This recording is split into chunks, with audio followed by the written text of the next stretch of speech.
really, really happy that you all joined us today for this very important and dynamic and engaging event that we're really, really excited about. So welcome officially to the Student Success Data Summit. Thank you for being here today. My name is Shelley Gibson. I'm the Faculty Initiatives Coordinator for the College of Southern Nevada. I also teach public speaking in the Department of Communication as well as Applied Communication. And we have amazing people who are here today who are going to share their experience and with a lot of the work we've been doing in terms of initiatives and sharing some of the data that's coming out of that, and as well, more importantly, even some student stories. So we know you're going to have a wonderful day, and we're really, really excited to have you here. You received, hopefully, a 3x5 card. Yes? Is there anybody who didn't get one? That's for questions. If you have any questions throughout the day, please drop those in there. We will be collecting those and doing our best to get those answered for you. If we don't have an opportunity to do it here, we'll follow up, certainly. So please make sure your contact information is on the card as well so that we can reach out. If you didn't have a chance to sign in this morning before you came in, if you missed that, please make sure you sign in during the break so we can follow up with you as well, okay? All right, wonderful. Well, it is my pleasure first to have our official welcome. So please welcome Dr. Hyla Winters. Thanks, Charlene. I feel like a kid at Christmas because this is an exciting day for CSN. We have been engaged, you have been engaged in this student success work for many years now. And this is an opportunity for us to experience the results of what we have been doing. I can't thank enough Institutional Research and Josh Martin for the hours and hours and hours that they have put into putting this data together for us to celebrate at CSN the exciting work that's gone on. So on behalf of Dr. Richards and the rest of the administrative team, I want to thank you for being here. Let's open this gift and see what's inside. So thanks again. Thank you, Helen. All right, and next up also to welcome us and to talk about what we're actually going to be doing throughout the day today, please welcome Dr. Shelley Killer.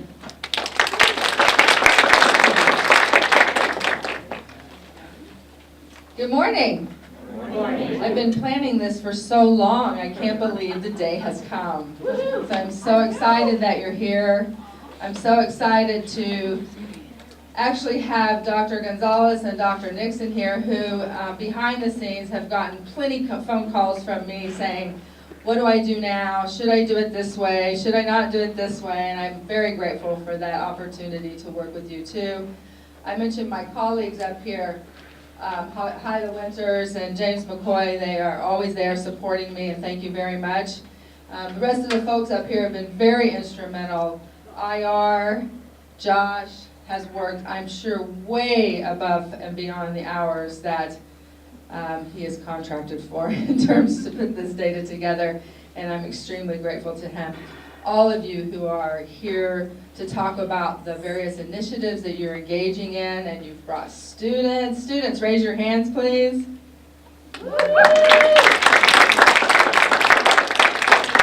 So appreciate you being here to offer your voice to what we are conversing about today. Thank you so much. And I'm going to share just a little bit about the first student story, and this is not the Shelley show, but this is my moment to share a little bit about Shelley's story. I was a student here. I know many of you know that. In 1995, I showed up here at the age of 35. I'm fresh out of a center where there were counselors there that helped me get my life together. And that's right. Yay for the counselors. And one of them asked me what I wanted to do, and I said I wanted to go to college, but I couldn't go to college. Nobody in my family even graduated high school, so how could I go to college? It just didn't seem real to me. So he said, yes, but it is real, and they have this stuff called financial aid, and you can go there and you can get help. And so I came to the Charleston campus when there was an A, B, and a C building, and I got help. I saw Ann Johnson that day. I know many of you remember Ann Johnson. She showed me how to get a financial aid. They told me to go take the placement tests. I prepared none. No preparation whatsoever, just like many of our students do. I was in Math 91. I had the honor of having Tina Martin as my first professor. Always a very, very bright moment for me because she engaged with me and she helped me see that I could learn math. And that meant a lot to me. And at that time, I had a very fixed mindset. I've been studying this a lot, by the way. I had a fixed mindset. I didn't think that I could learn. But those professors that semester, I was lucky, very, very lucky, told me, hey, wait a minute, look how well you did on this assignment. You know, I think you can do this. I think you can do this. And I'm always forever grateful for those experiences. I love this college. I sometimes feel like an imposter when I'm in my position and doing the things that I do, and I'm talking about the students that we're talking about. And sometimes I hear people say, I don't think that they can do it. And I think to myself, but I know they can.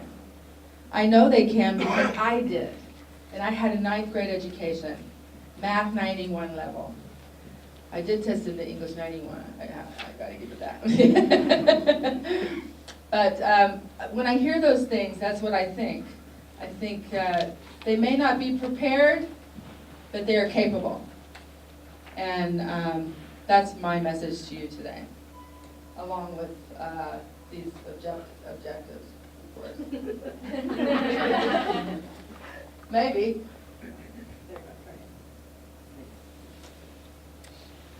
This is what we want to do.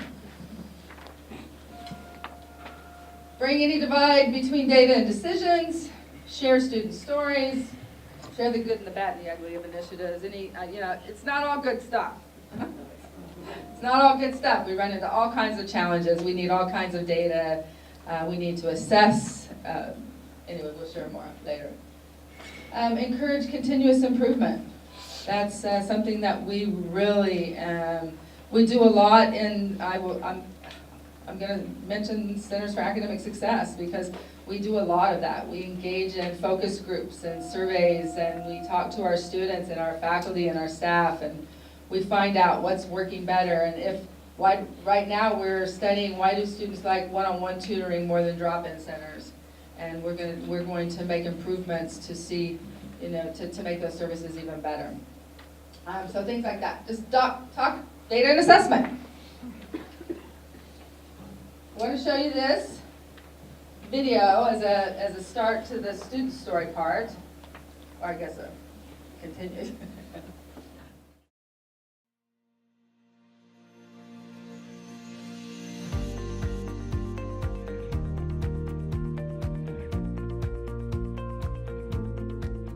Supplemental instruction is all about giving you the tools required to better understand the material. This is not for reteaching or relecturing. However, what we do is give you hands-on activities to better understand. We have a very comfortable, laid-back environment. We do a lot of games and activities that are on your feet, things that aren't just sitting there reading the textbook over and over, still not getting it. We do what we can to try and help you get the material and then to be able to explain it to others. When I first started Biology 189 last semester, my professor told us we had to study 20+ hours a week and get a tutor or else we were going to fail the class. I thought to myself, 20 hours a week? How are we supposed to have a job, do 5 other classes, and study 20 hours a week just for one class? So I found out about these SI sessions and I started going to them 1 hour, 4 to 6 times a week. And I realized I was having fun while I was studying. These SI sessions, they were so relaxed and we were helping each other learn concepts that we didn't quite understand. And I love SI so much that I became an SI leader myself.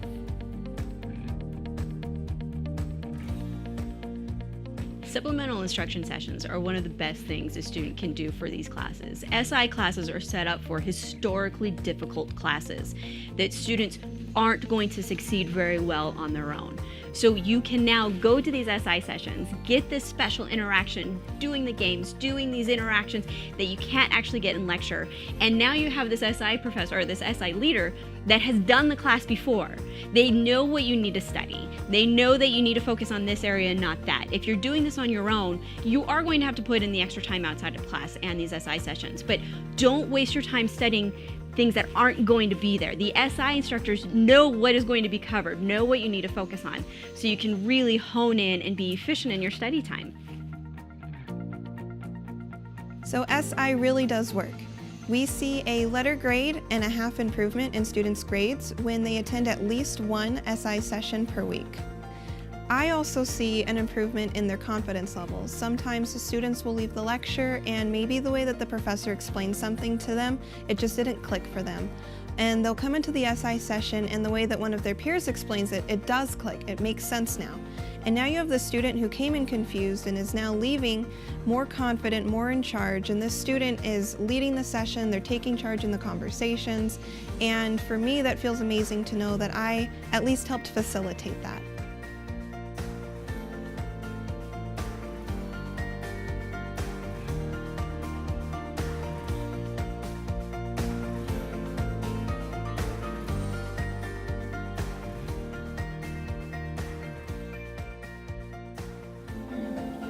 Isn't that a great video?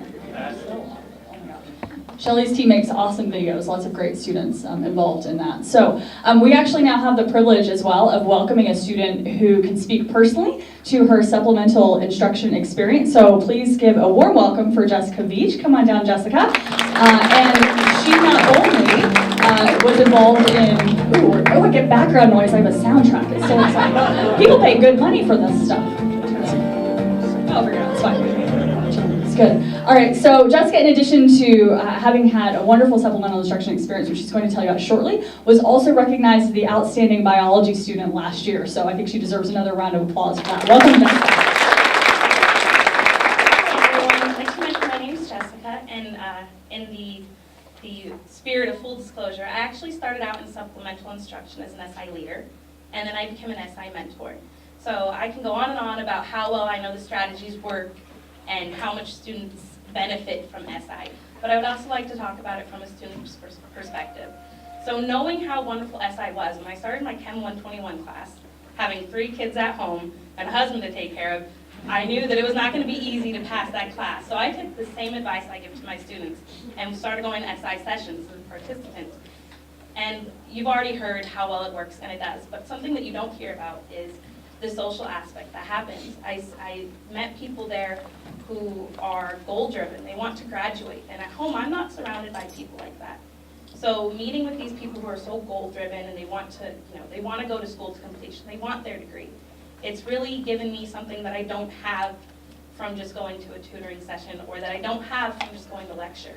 And these are students who, even now, I have made connections with people who are going to the dental hygiene program with me. Students who I'm going to go with throughout my entire education and are going to encourage me and help me to achieve my dream of becoming a dental hygienist. And I just don't think I would have gotten that anywhere else but in a supplemental instruction session. Thank you, Jessica. That's really wonderful. So we're going to be sharing different student stories throughout the day, and the purpose of that is because we don't want you to just get bogged down with the numbers. It's really important for all of us to remember that behind each of these numbers is a story, is a name, is a student that you are impacting on a daily basis inside and outside of your classroom or your department or your area where you're serving at the institution. So we're going to be inserting these stories throughout the day, these opportunities for you to learn from students, so that it reminds you and encourages you and re-energizes you in the work that we're doing. Because we know it's hard work, right? But it's so worth it to hear stories like that. So in that note, now I would like to introduce John Bierce, who's going to come and talk to us a little bit about the data side of things. So John. Oh, John. Good morning, everybody. If you don't know me, I'm John Bierce with Institutional Research. Scott Camaro's here too, and I think I got a few other people here from our staff. We have a fairly small staff, but we do get things done. Sometimes that takes us a little while, but we have a lot of data available to us, mostly in the student system, but we're expanding that as well.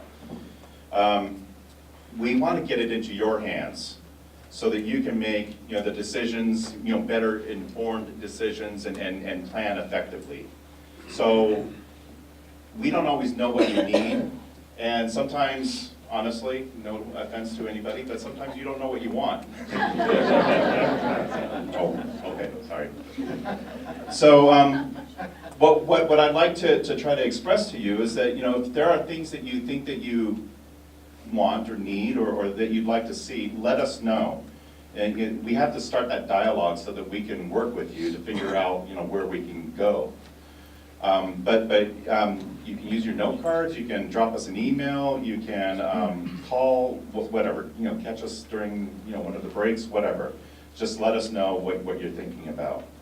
The other thing I wanted to share with you too is pretty exciting for us data geeks, is that we are evaluating, or we're actually wrapping up the evaluation of a data analytics BI, business intelligence platform, which is huge for us, because this is going to be able to allow us to warehouse a lot of data, a lot of our data, get it in our hands a little bit quicker and easier for us, and be able to, the real term is slice and dice the data, so that we can actually get it, into meaningful terms for everybody. And then the beauty of it is that we're going to have it set up so that we can get these data out to the people that need it without necessarily having to come to us all the time. So you'll have dashboards and things like that available to you. So can't really tell you how far along we are yet. We're having meetings today with purchasing to find out what our next steps are, but we've evaluated 3 vendors. They all look very viable. I think one kind of rose to the top, so we'll see where we go from there. I think that's about it. Josh has got a lot of great data, so again, if you have any questions about what he's showing or all this stuff that's in our systems, just let us know. Thanks. Thank you, John. All right, so we are going to move right now into a pipeline introduction, have a really great conversation where we dig in and talk about data. So it is my pleasure to introduce now our data coordinator, Josh Martin. Josh, come on down.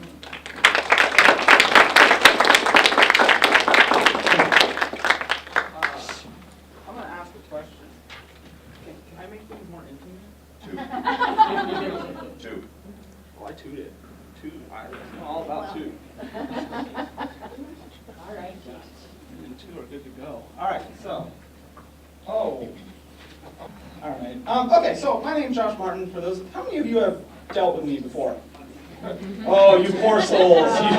You very, very poor souls.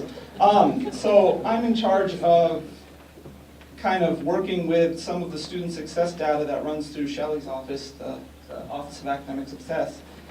And I've been working with IR pretty closely to kind of understand how they do things, so I'm not just pulling crap out of my butt and showing it to you. Sometimes I am, and so you gotta call me on that if you think it is. But for the most part, I spend hours and hours and hours trying to check my stuff, and it's pretty legit. I spent 12 hours last night, actually, making this for you, so you're welcome. So the first thing I want to show you actually is not here. It didn't show up on my PowerPoint, which is depressing me already. But I spent a little bit of time putting some of these graphs up on the internet. So I kind of wanted to give you that website in case you wanted to look at it on your phone or on your laptop. So let me type it in real quick. Sites.edu/jmartin/dataset 2017. So you have cards, right? And for the first part of this, I'm going to actually have you write on those cards a little bit. Even though John wants all of the space, I'm gonna try and use it. We might have more cards if you need more. Anybody need one? So my overall goal today is to try and take a deliberate approach at evaluating some of our assessment, some of our initiatives, and what we're actually doing to help our students. And when I say a deliberate approach, I mean I want to know what the goal is. I want to know how to measure the goal, right? And I want to talk about what those measurements may or may not tell us. Okay? So I kind of want to start with talking about goals. It's a little small, but you can just download the PowerPoint if you can't see it, so it's all good. So what are our goals? Right? Everybody in this room should have a different goal. Maybe it's just to get through the day, right? Maybe it's to help as many students as possible. Maybe it's to get a paycheck. I don't know, right? But there's a bunch of different goals at CSN, and it's really confusing, right? When you talk to people, you're not sure which goal they're trying to achieve, right? So you have a CSN goal, right? Which is probably in our mission statement, which, as we learned yesterday, is kind of long and not everybody knows it. But we have CSN goals, and student success is one of them, right? But we also have individual staff goals. Students have their goals, right? Get an A in the class, get a C in the class, get a D- in the class sometimes, right? And so what I think is good to keep in mind is that a CSN goal, or something that maybe the president looks at to evaluate things, is going to be different than what I look at to evaluate things, is going to be different than what a student looks at to evaluate things. So what I wanted to do real quick is just take 1 minute, I'll count to 60 in my head, and just write down one of your goals. Just one thing you want to accomplish, either for your department or as an individual member of CSN. Something to do with student success, I would hope, since we're at a Student Success Data Summit. I'm counting now, so don't disturb me.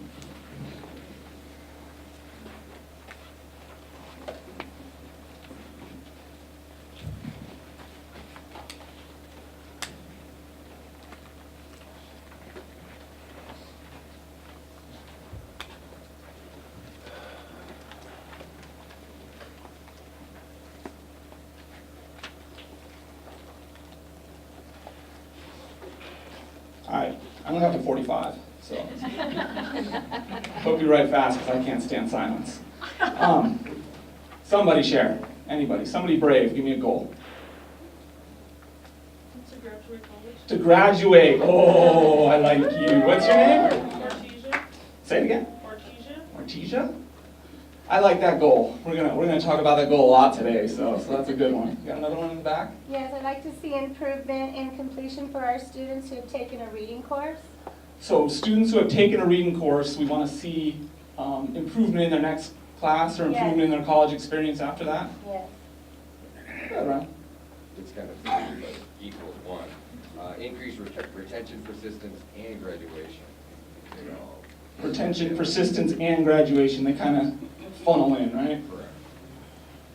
Yeah, something. I would like to figure out why students disappear from the classes. Ah, the disappearing student. That's a good one. I don't know the answer to that. I wish I did too. So, those particular goals that you guys mentioned are all different but aligned, right? They all kind of funnel into this student success idea. But I think it's good to keep in mind what our goal is. And once we know what our goal is, and you know, maybe we can, I'm going to tell you what my goal is in a minute, so we're just going to go with my goal. It really doesn't matter what your goal is. But at some point there should be a discussion where I actually take your goal into consideration. That's what the cards are for, right? So hopefully you wrote them down so I can collect them and read them and get ready for my next set. But then the question is, how do we measure these goals? Right? How do we intentionally measure things like she wants to graduate, right? So she's one student. I bet a lot of students want to graduate. How are we going to measure it? Things like retention, how are we going to measure it? Where our students go. I don't know if that's easy to measure, right? We can count how many of them go to, I don't know. First we have to know where they go. So this kind of breaks down into two things that maybe you've heard before, and I'd like to shed some light on. There's things called key performance indicators, and then there's things called metrics. A key performance indicator, in my understanding, is a metric. Metric is the bigger term. A key performance indicator, measurable values that help track how well CSN is achieving its goals, whatever they are, right? We need to come to a consensus on that. Our strategic planning committee has a strategic plan. But I don't know that we know what our key performance indicators are, right? And that's kind of what I'd like to discuss with you guys today. I'm going to show you some things that I think are good key performance indicators, and if you agree with me, then you will riot or whatever you do, and we will make it official somehow, I don't know. But I want to share with you today some things that I think are good at measuring how well CSN is achieving some of its goals, like retention, like graduating students. I don't know about finding where they are, though. That one's deeper. We've got to work on that.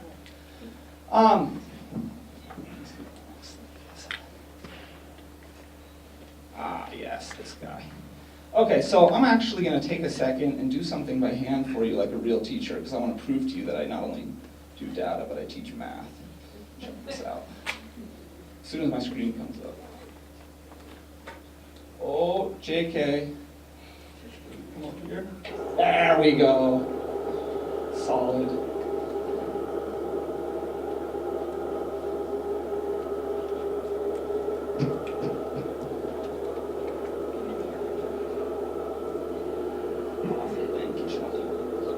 Is my 2 coming on? It's too intimate now.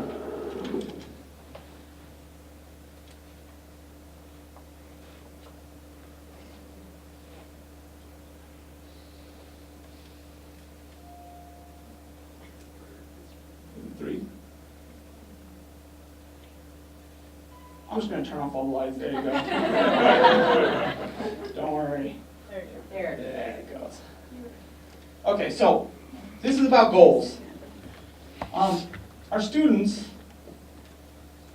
they apply to CSN. They apply to CSN for many reasons, and I think it does not help us to think that they apply to CSN to get a degree. I don't think that that's always true, even though a lot of students want them. It's not always the case. After they apply, the next thing they really do with us is enroll. Sometimes, if they're in certain cohorts, if they're a certain type of student, they have to come and take a placement test and whatever. But the next thing they have to do to continue their education in CSN is enroll. And maybe that goes well, and maybe they get a class grade. Maybe they don't, right? Maybe they leave. And then after they get that class grade, maybe they come back here and enroll again. And they go in this cycle for sometimes 6, 7, 8 years, right? Sometimes 2 years. If they go like this for a while, eventually after they get some class grades, they complete their developmental math, or math and English, or all developmental classes. After 8 years. 8, 9, 10, depends.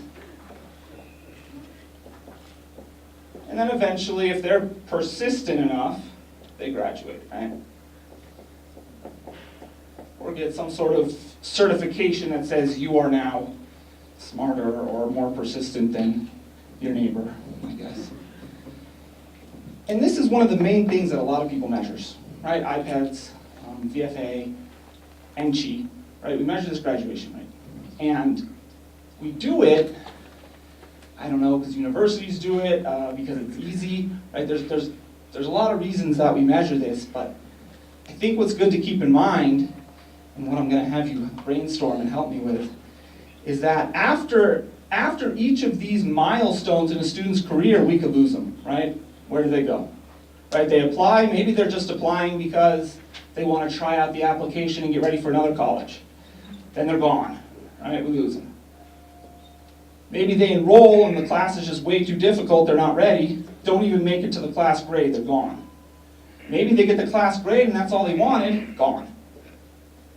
Maybe they re-enroll a bunch of times, maybe they even complete their developmental, and then they go off to UNLV to get the rest of their degree, gone. So there's all these breakpoints where we can lose students. And this frustrates the bad word out of me, right? Because I'm trying to measure my goal, and if my goal is student success, I need to know what a student thinks student success is. And without capturing some sort of intention, and even if we do capture intention changes all the time. So these questions are really hard, right? Where these students go, right, that's Sandra's question. What I kind of want to brainstorm about just for a little bit, because I've been racking my brain about this for the last 2 years, is there a measurement? Is there a way? Because we got degree seekers. Anybody that tells us they want a degree or anybody that takes enough classes, we can measure what they're doing. But is there a way to try and get at where these students are going and or how to measure whether it's CSN that lost them? Right? Is it CSN that lost them, or is it just because they wanted to go somewhere else? Is it because their dad died? So here's my question. Suppose you're a student who is really just interested in personal enrichment, who really doesn't want a degree. What can CSN do to try and measure if we've effectively helped you? And your answer may be, well, we got to get more information first. Or your answer may be the smartest thing I've ever heard in my life. But I want you to think about it, because at the very least, in thinking about it, you'll realize how hard of a question it is. So what can we do to try and effectively measure where these students who aren't trying to graduate go and whether we're serving them? Just take 45 seconds, because I can't count to 60. You want a card? Yeah, on the card, because I'm going to collect them and type them up. Collect them, type them up, send them out. Question again? So what can CSN do to effectively measure whether we're helping the students that leave before they graduate?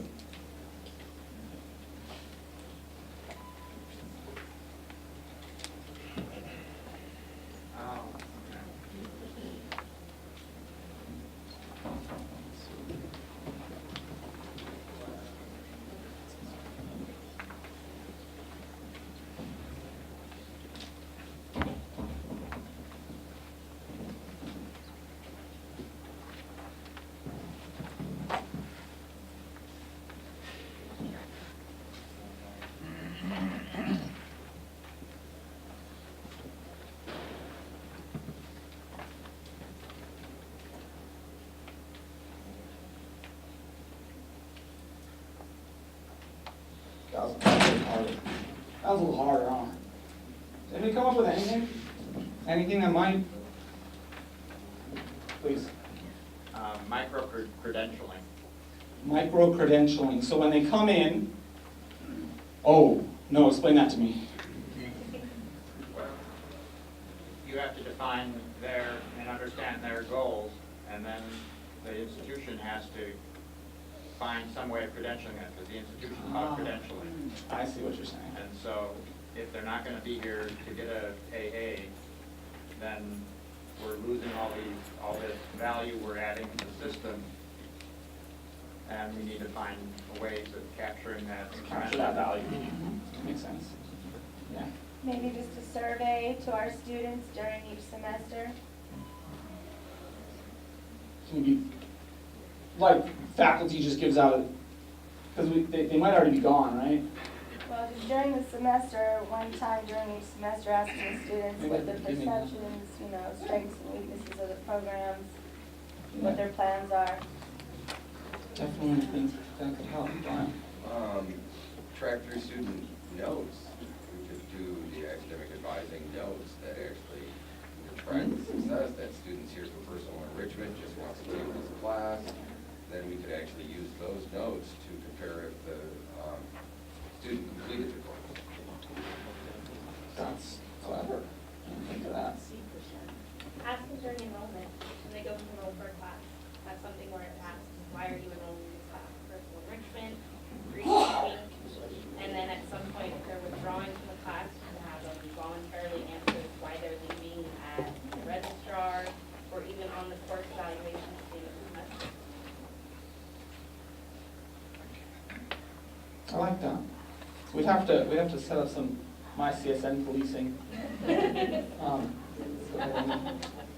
Just to kind of touch on that, I think that the application process right now, a student is required to select a program of study. Yes. For which they don't really understand. What I'd like to see in the future is that the application process, a category. I'm a degree seeker, I'm a transfer seeker, I'm a skill building seeker, I'm a personal enrichment seeker, I'm here for a certificate. I think if we could have those categories, we have ways to then say we're not measuring just on graduation, but we serve a whole bunch of different purposes and have those categories for those students. So, anybody else, team? I have one at the other end. So right now, I don't know if we share enough with our university systems, but wouldn't it be awesome if we could also take some kind of credit for those students of ours that don't necessarily get a degree from us, but transfer out to UNLV and UNR and actually do finish their degree there? Didn't we give them a really good foundation at the start to get there? And so wouldn't it be cool if we could find a way to measure and track those students and get that kind of coming back joint credit and say, hey, we did do a job of getting them through? So I think we definitely have a transfer out rate at some point. Now, whether we count if they go on to get a degree, that's a little more tricky. But we are part of that degree, so see that. Anybody else? To, number one, ask the question, and number two, capture the answer in a way that can be shared with others. Ask the question, capture the answer. I like it. It's simple. All right. Lester. Just making sure you do this every semester, so when they re-enroll, part of their enrollment, they have to indicate their goal. Actually, that goal changes. It changes a lot, probably, for some of them. I would imagine. Shelley? One semester, I decided to call students. I had 2 lists. I got 2 lists from John Beers. One were students who had dropped out and their GPA was under 2.0. And the other list, they had dropped out, but they were still in good academic standing. Okay. And I called every one of these students. Personally? Personally. And I asked them, why'd you leave?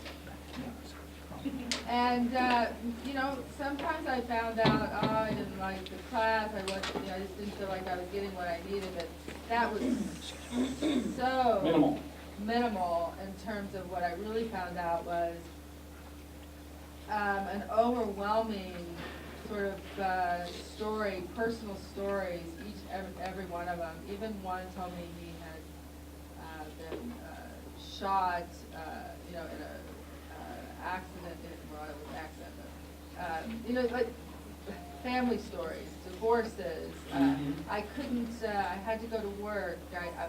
My kid, a big one was, I don't have anywhere my kids can go. I can't use the daycare there because of the stipulations of the daycare, no night, just all kinds of reasons, that there were these personal reasons that took them away from it. Let me kind of fold this. Their family didn't want them to go. Yeah. Way to go. Good way to be a family. So let me kind of roll this into where I'm going.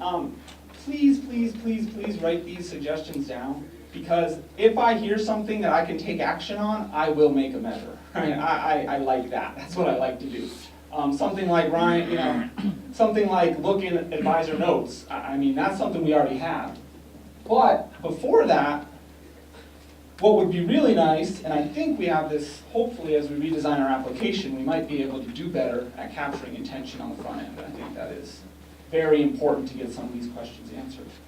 As it is right now, if we go back to ATD era, right, when we first joined our Achieving the Dream network, and we picked and we talked about our 3 student success themes, they were persistence, course completion, and developmental progression. And if you look on this chart here, the first one that really shows up anywhere is right here, right when they get their class grade, course completion.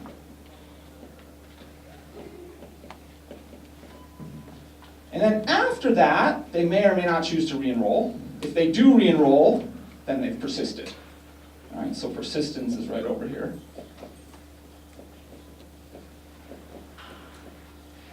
And then after they re-enroll and they keep doing this dance for a couple years or however long it takes, eventually they're going to complete their developmental. So developmental progression gets measured somewhere on this end.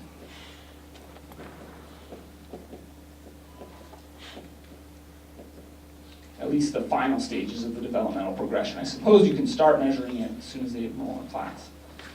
But what I found, as I kind of sat there and stared at this diagram for a long time, all right, for like 3 seconds, we're not measuring much, right? I mean, like, apply, enroll class grades, then course completion.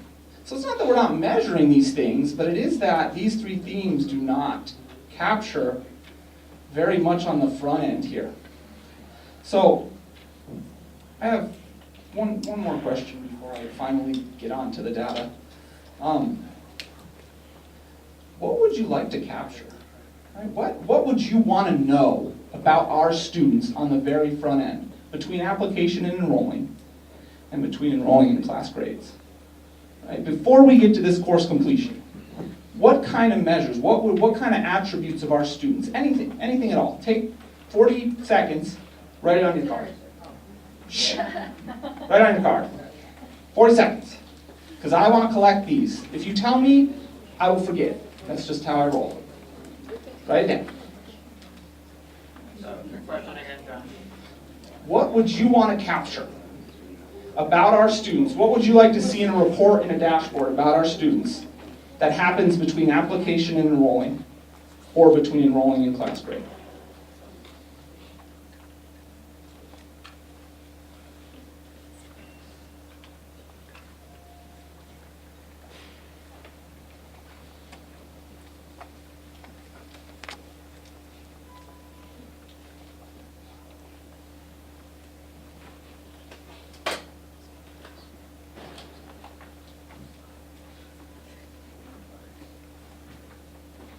Sometimes I dance.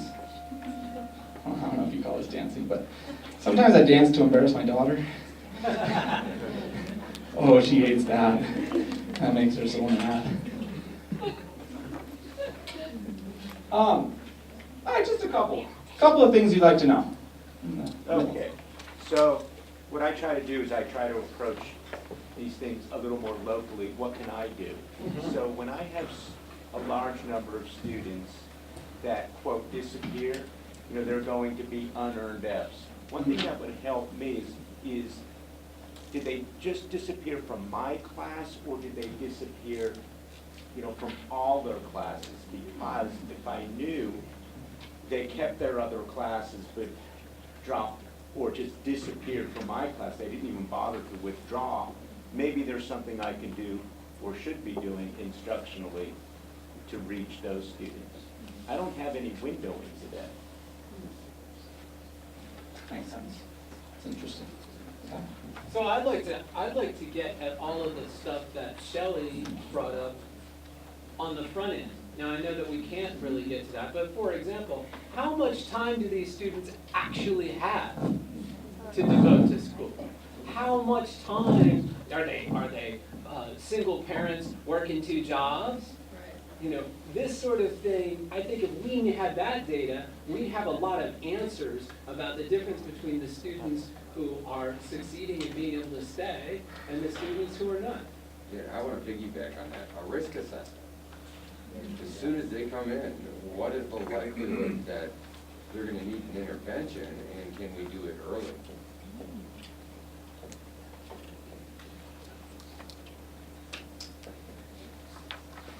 That's interesting. I like that. Go ahead. I want to build on that as well and say things like food insecurity, and also whether students have internet access at home and a computer, not like their uncle's old computer that was, 10 years old, but access to a computer at home and high-speed internet access. So that we could then provide interventions as more proactively. Just to piggyback on that too, the preparedness, which we know we're doing some of the preparedness for like reading and things of that nature already, but mostly are they prepared for the equipment they're going to need for taking these courses? Gotcha. So like, can they use a computer, period? Or they have one in the back. Why are you coming here? What is your motivation? What brought you? What has brought you to school? What in the world are you thinking? Well, not necessarily from that perspective, but I ask this to my students, and they come in for an advising appointment. Why are you here?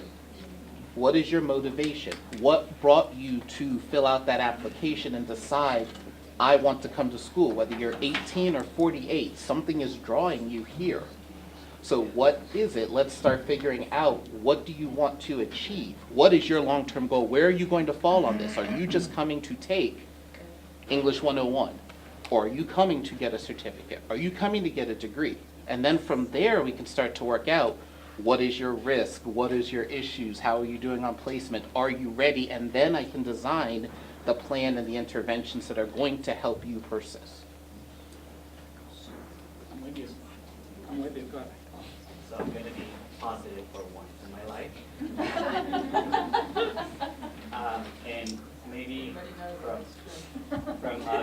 graduate to, from developmental to graduate, did you ask the students, what is it that we did right to help you and build upon that? Do we have an exit survey? Not yet. No. I would also want to know, like if they did choose a career or major, why did they choose that one?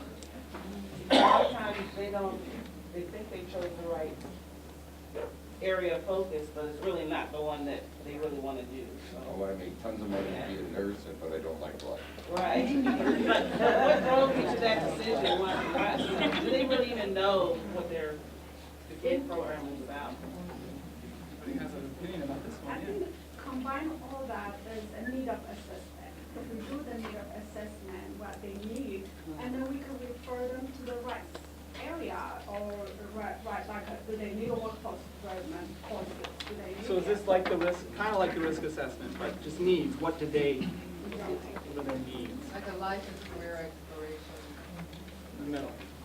So to add to why are you here, I think I would want to ask why that particular student chose to come to CSN. Why CSN? Yes, what's separating this institution from all of the other ones that are available to them here in Southern Nevada and online? That reminds me of that, you know, whenever you're doing like, I don't know, after you go to a doctor's office or after you use a plumber or whatever, like, how did you hear about us? You fill out. Why CSN? I should probably move on. Let's go in the back. So this is kind of part of the why they're here, but I think this is going to be a little bit more controversial because basically there needs to be at some point in the early stage of the process correcting of unrealistic expectations, because what's happening is we're getting many people who increasingly now the recession is over, many more of them are working, many more of them are taking higher loads of classes and working. And so the model that we were using a few years ago, which was telling them, sure, take your load of 5 classes, was very realistic for students that just isn't anymore because far more of them are working. So the number of students we've had this semester who are working 40 hours a week and trying to take 5 or 6 classes is going up. And I think the problem is there isn't, because obviously our desire from a college point of view is, yeah, we want them to enroll in as many classes as possible and try and get them to graduate early. But this isn't necessarily jarring, like you said, with their this is starting to clash with their individual goals because many more of them are going to be taking jobs. Some of them are even taking 2 jobs. And what's happening is because of that, the expectations are not being corrected at the front end to say, look, I think what you're planning on doing here isn't actually going to fit with all your other goals you've got going on. This is especially transparent, I think, when you see the summer classes, because many of them seem to believe that, oh, I'm taking a 4-week class, it'll be easier than a 16-week class. And you tell them, no, it's the same amount of workload, but condensed into 4 weeks. And at some point, they're not getting that message in, so that when they get to the enrollment stage, they're enrolling in probably more classes or certainly more condensed classes that just do not realistically fit with their other work goals or life goals or family goals and all the rest of it. I think an assessment of expectations on their part and then an intervention on our part is absolutely something that we can't ignore. I got to move on because I only have so much time that I want to share with you guys. I want to roll this in. I kind of want to roll this in. I think this is actually something we might be able to get at to an extent, right? Because we get a lot of information, the background personal data, right? We get a lot of information from these students when they fill out their FAFSA, right? Right? I mean, we get parent income, we get their income, we get parent level of education. I mean, we get a lot of information about their background data. So it's actually one of the measures I thought that we could look at that's new outside of this CSN thing. What percent of our students are actually filling out the FAFSA? And can we improve that? Because the more they do it, the more information we get from them. The better decisions we can make about how to help them. Right? The better decisions they can make about their finances. So let me get back to my PowerPoint and kind of show you where I'm going with this. Thank you guys. I'm going to collect those cards, so make sure you get them. Looks like a differential equation. Here's my guy. No, it doesn't. Wait, no, I know what a differential equation is. It doesn't look like it.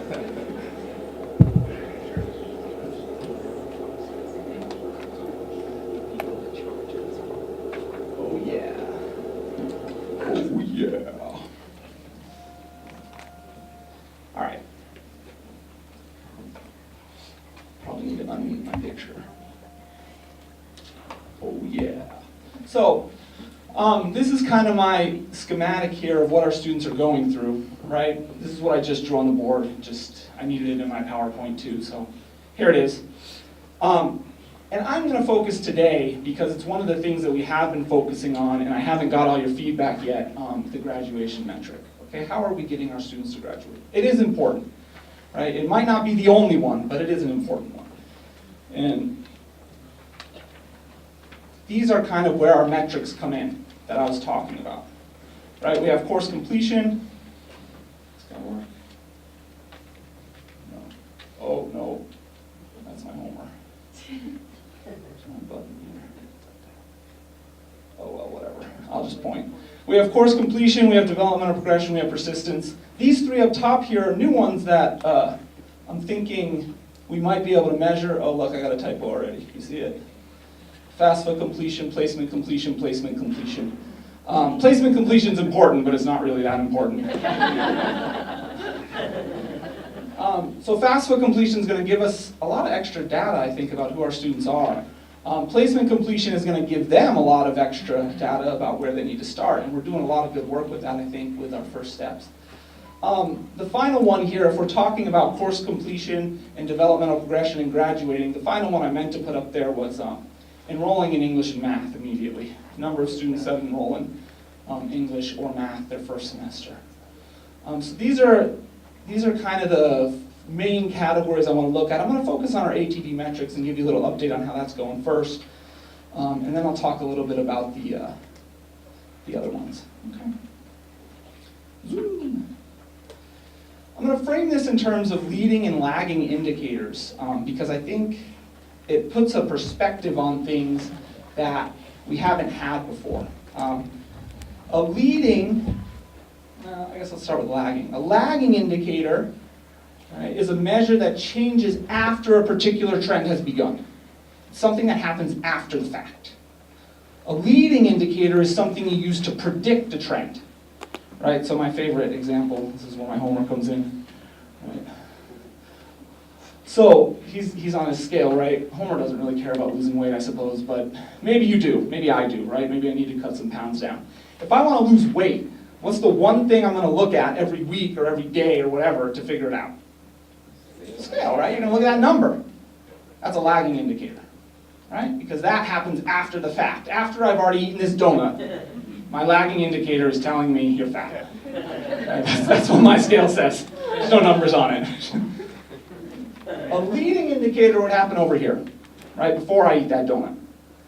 So maybe, John Nixon gave me this one, maybe number of donuts you eat a day, right?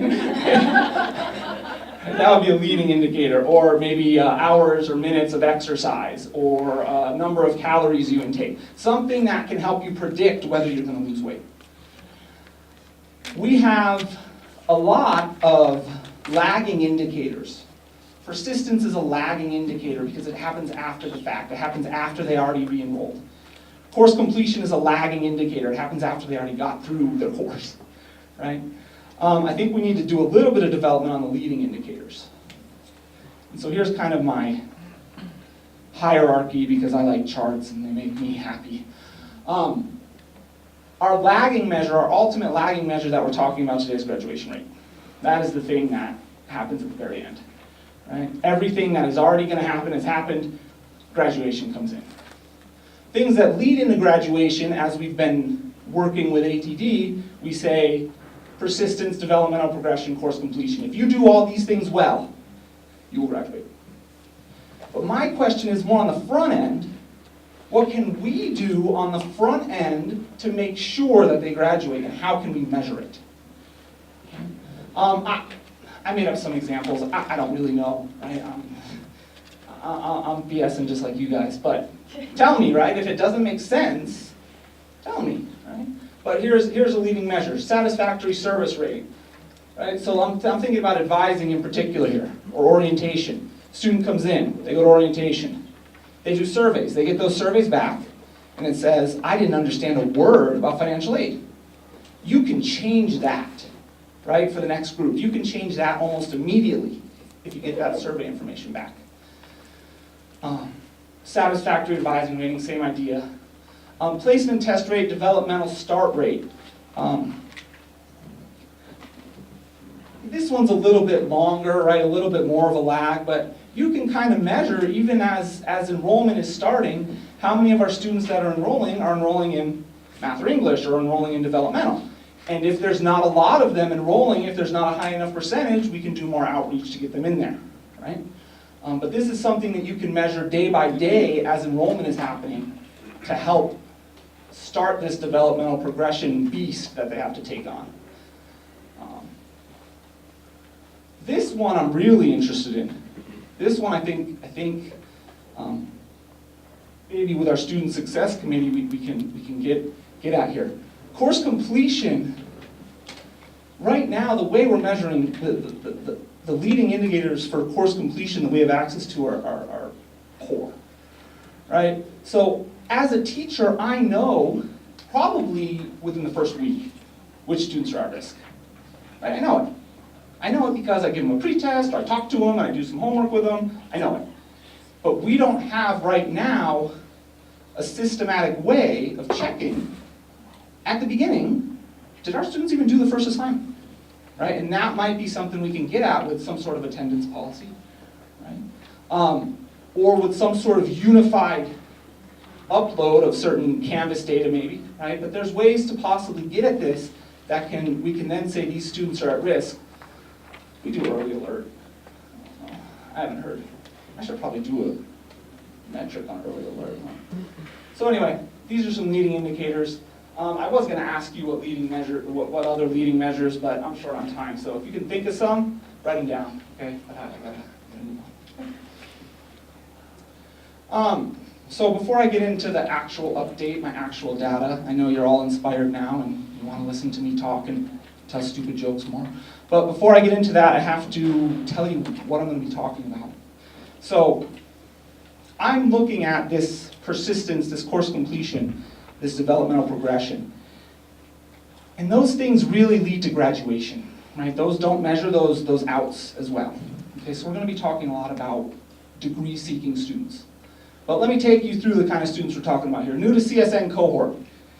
So this is the biggest cohort that I'm going to look at. This is the biggest group of students that we're going to look at. Students that started in a particular fall or possibly the previous summer. Usually we have about 8,000 to 10,000. Okay? But then from there we're gonna filter it a little bit to just look at a degree-seeking cohort. And the way I'm doing this is I'm actually talking about whether a student marked degree-seeking at some point in time on their application. So it's kind of self-reported. I'm not actually, we're going to talk about the foibles of that, but that's what I mean by degree-seeking. Credential-seeking behavior, right, because students say they're degree-seeking just because they want financial aid, for example, and then they're not actually degree-seeking. Another way to get at degree-seeking is called credential-seeking behavior, right? And what you do is you actually look at the first 2 years of a student's CSN life and say, does it look like they're trying to get a degree? Right? Did they take 1 credit? Did they take 3 credits? Did they take 15 credits? Right? So you can kind of put a limit on how many credits a student takes, and you can say, oh, they're here for a reason. Right? They're not just coming back because they like us. They want a degree. So I'll talk a little bit more about that, show you some data. First time in college, the FTIC cohort. This is a big deal. This is everybody's FTIC. Whatever. Students that have no previous record of college attendance when starting CSN. So this is actually, I think the reason we study this, and I think it's kind of obvious, we want to kind of standardize what we're looking at, right? If we're getting students from all over the country and they have previous college experience, they're kind of a different apple than students who don't, right?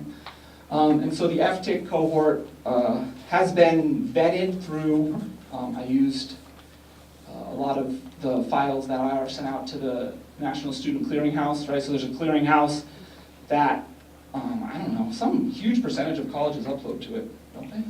pretty good. But a lot of these colleges upload to the clearinghouse, and basically the clearinghouse tracks enrollment at colleges all over the nation. And so we can actually check and say, is this really your first time in college? And so we do. They do. The metrics I want to look at. FAFSA completion rate, placement completion rate. These are new. Right? These are things that I think we should be looking at, because if we get that FAFSA completion rate to 100%, we know way more about our students. If we get that placement completion rate to 100%, the students know way more about what they're in store for.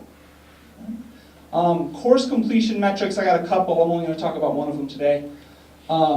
Percent of units completed at a C- or better by new to CSN students in their first term. So I'm going to look at students who just started and see how they did in their first term. Right? If they passed 1 out of 2 courses, they got a 50% completion rate. I chose C- because you got to choose something. Right? Some people like C-, some people like C, some people like D. You got to choose something. Persistence metrics, fall to spring and fall to fall are a typical persistence metrics. So you look at, of the new students, how many of them re-enrolled in the spring? Right? If we got 100 new students, 75 of them re-enroll, 75% persistence rate. You could do the same thing fall to fall. Fall to fall is usually lower, right? Because, I don't know, you got summer in between, I guess? I don't know. Usually students might be good to go for spring. Maybe they have financial aid that they need to use up. Who knows? They're good to go for spring, but then it drops in that fall to fall persistence. Developmental progression, I have tons of these. But what I decided to look at, and you know, there's a lot of different ways to kind of parse this out, but what I decided to look at is just if students are enrolling in a college level math class. Because if they enroll in a college level math class, then they're done with developmental. Right? So if we can get the students that enroll in a college level math class up, then they've progressed through developmental. I tried to parse it out a bunch of different ways and it got too confusing. This is the easiest way that I can track it, I think. And then our same thing with English. Finally, graduation rates, which even though I stayed up all night last night and worked on this, I did not actually get to graduation rates. So if I do show you any, it will be off the cuff. So, oh, that's not super visible. Okay, good. Alright, that's what I like. So I'm gonna quickly walk you through some of these cohort totals, not a lot, but just to kind of give you a picture of who we're dealing with. So on the left here, 2011, 2012, 2013, 2014, all the way to 16. These are our new to CSN cohorts, all of the students. All of the students that started CSN. How many we had? 10,000, 9,700, 10,000 again, 10,000, and then we had that drop in 15. All right, enrollment drop, 8,900, getting back up a little bit. So this is just the whole new to CSN cohort to give you an idea of how many students we're looking at. Here's how many of them are degree seeking or have indicated that they are degree seeking. So the dark blue, degree seeking, degree or certificate seeking, DCS. This guy in the middle here, DGNFA, degree seeking, but they don't get financial aid. And then the white on the end is no degree. So most of the students indicate to us that they want a credential of some kind. Why wouldn't? Who doesn't? Sure, I'll take a degree. First time in college status? The white one. Or I think it's actually ice blue. Just in case you wanted to check.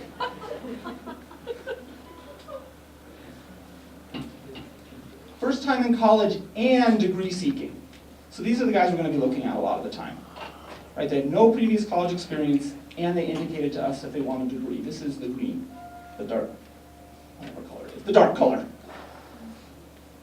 So we got about a good 5,000, but you'll notice it's about half of our original cohort, right? It's about half the students that we start with. So those other students either came from a different college, came from somewhere else, or don't want a degree. Right? They didn't indicate that.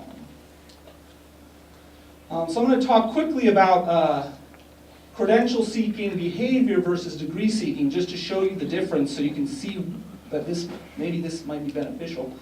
So right here, this chart, this is the cohort by credential seeking behavior. So I took everybody that started, and I said, did they take 15 credits in 2 years? So 4,000 students in 2015 took 15 credits within 2 years. 4,900, 4,600. I'll come back to that in a second. Over here, these are the people, if you remember, that indicated they wanted degrees. See a difference? It's about, what, 3,000, 4,000 in each case? So even though these people say they want degrees, these are the ones that are acting like they want degrees. So I think when possible, I kind of tend to like the credential seeking behavior a little better. I think it's a little more accurate. I think a lot of people are saying they want a degree even though, what is it, they're not putting their money where their mouth is, I guess. Maybe they just want, who knows? Maybe. But that's definitely one I've heard a lot. Just quickly, because I'm a math teacher and I don't know, I'm going to torture you. Do you notice that fall 16 is missing here? Do you have any idea why? Hasn't been 2 years, right? So you can't check if they're credential seeking. Actually, fall 15 is kind of a lie, right? Because I have to wait till the end of this summer to really get that 2 years in. So this is there should be an asterisk somewhere here. It says preliminary data or something.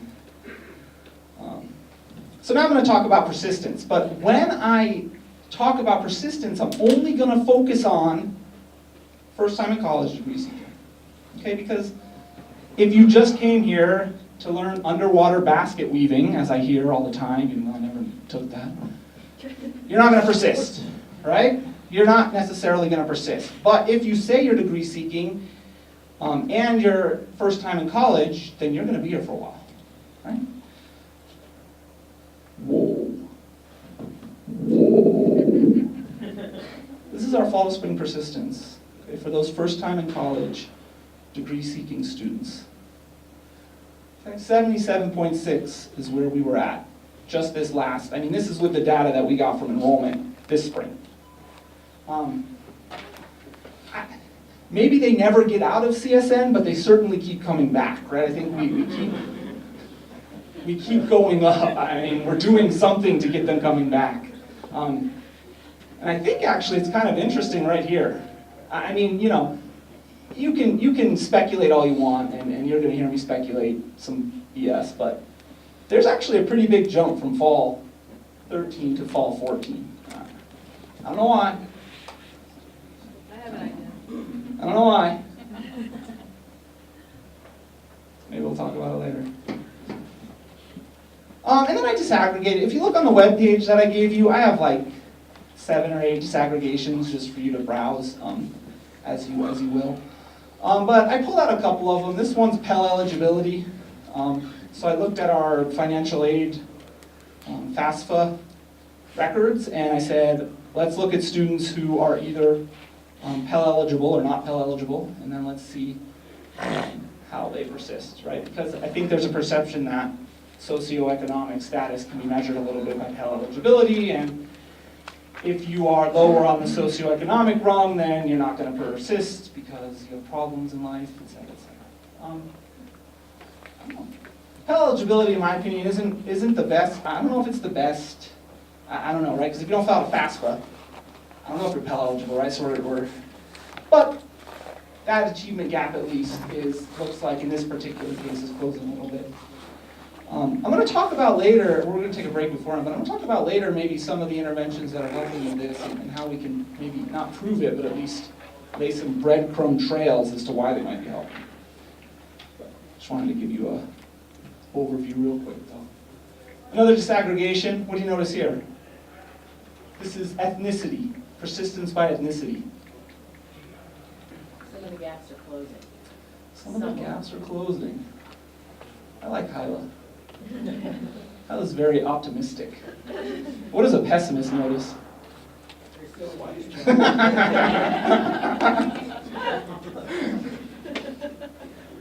Oscar, what do you see?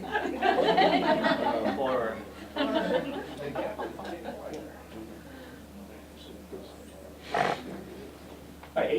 thought this was interesting.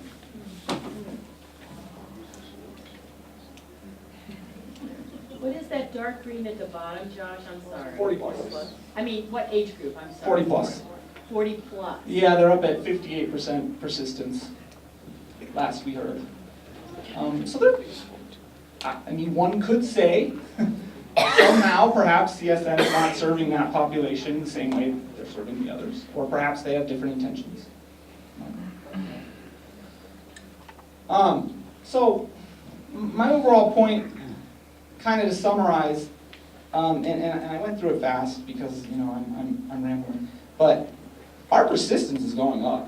There's no doubt about that. Everywhere it's going up. But maybe the achievement gaps aren't closing the way that we would like them to. Maybe some more intentional goal measuring and intervention measuring and starting on a small level could help with that. Especially those African American students, they're a little low on the persistence still. Percent of, oh, I actually changed it to D minus here. Percent of units completed at D minus or better in first term. So this is our course completion measurement. Going up, kind of, although fall 2014 threw people for a trick. It's only a 2% difference though, right? It looks really big because I'm going from 70 to 77%. But, so I set you through a couple of the same exercises here, breaking it up. And even though it pains my heart, there's the same kind of achievement gap here, right? Our black African American students are not completing at the same rate as the other students. And then look at this guy. These are our 40 plus again.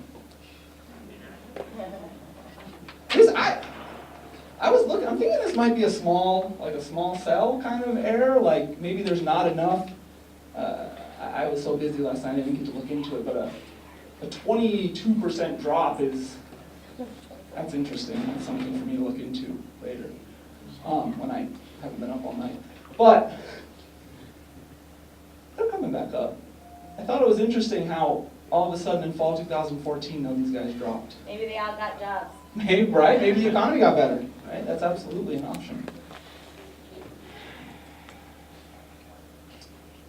This I thought was interesting because full-time, part-time, at least at this low of a course completion level, doesn't seem to make a whole huge difference. And the way I'm doing this full-time, part-time disaggregation is by behavior. So I'm saying on average, how many credits have these students taken since they've been here, right? So if they've taken, normally if they take 12 credits or more in a semester, they're full-time. So I'm going to take all the semesters that they've been here, add up all their credits and divide them, and say, are they taking more than 12? So if they've been 36 credits, divided by 3 terms that they enrolled, that's 12 credits, they're full-time.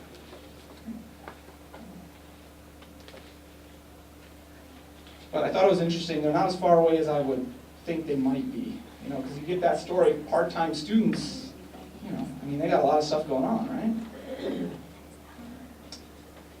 Ooh, this is one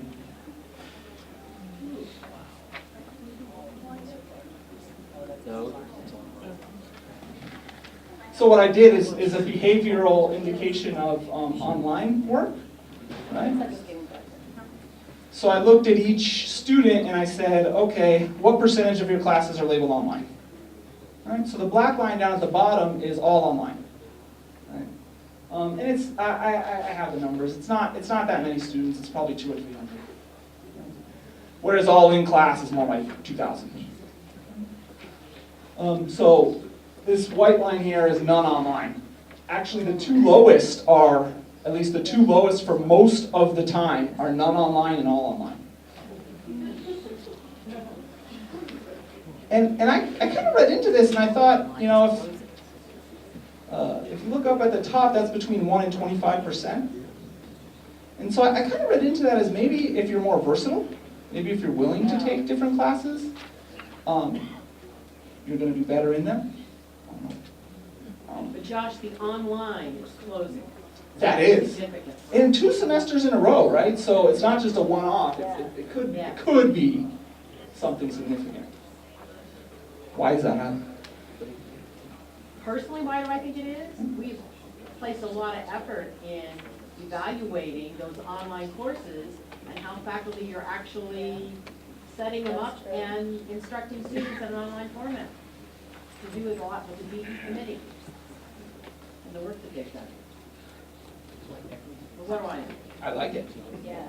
I like it. I don't know if that's true, but I'll say woohoo.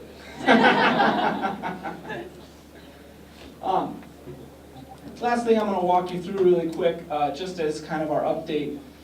I have a circle down here. Do you see it? Totally not a typo. Totally supposed to be there. So this is indulge me. This is kind of interesting. Percent of students enrolled in math 120 or higher within 1 year. So this is my developmental completion measurement. And I want you to think about it a little bit because it's kind of difficult to measure. But so what I did is I counted the number of students that completed 120 or higher. And then I divided by the number of students who enrolled in any math. Okay, so for example, if you came in and you enrolled in 181, then you completed 120, so you'll be up in the numerator. And you'll be in the denominator because you're a student that enrolled in any math. But that's okay because you completed developmental, right? If you roll in 181, you're done with developmental.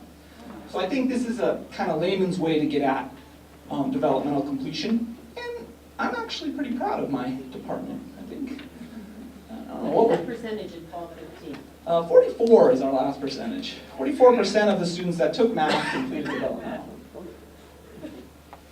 I'm going to get to this English in a second. This is interesting. Comment first. The math prep program started in January 2013. Mm-hmm. So between fall 2012 and fall 2013, that's when we started the math prep, which is now Algebra Refresh. Interesting. That's the bridge course to get them from their low placement scores into their first math class. And I did actually count Algebra Refresher and Math Prep as a math course, so they're in there. We changed prereqs to contact. It's true. To 95. When was that? That was right around 2013. Right around there. Is the math refresher paid for by students' own money, or is that covered by financially? Students. Not financially. How do you feel about that English? Isn't that interesting? So one thing to notice, look at these percentages. These are over, look at these, 87%, 91%. And then it comes back down to 85%. So I actually have a reason. I think I know why this is. It has a little bit to do with the way I counted it. It has a little bit to do with the way math people are. So you tell me, why is the English so much higher than the math? Less remediation. Yeah, that's it. That's all it is. The English, you have less English classes to go through before you get to college level English class. They just exist less. Well,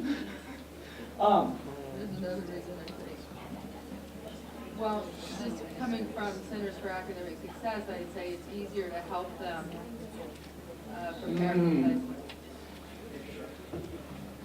I think in general, there's probably less of a stigma against in English too. I think these math students are coming in not only fearful, but really bad on their skills, right? And so it's going to be hard to get them into developmental. Past developmental, I should say. So here's what my circle's for.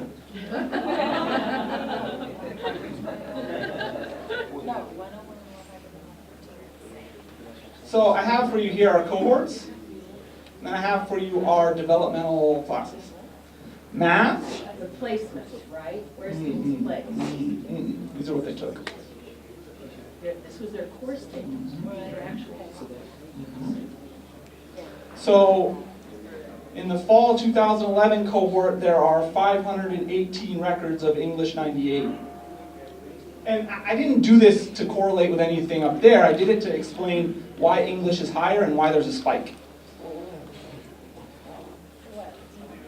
So I think why English is higher, even though, I mean, obviously math is harder and English is easy.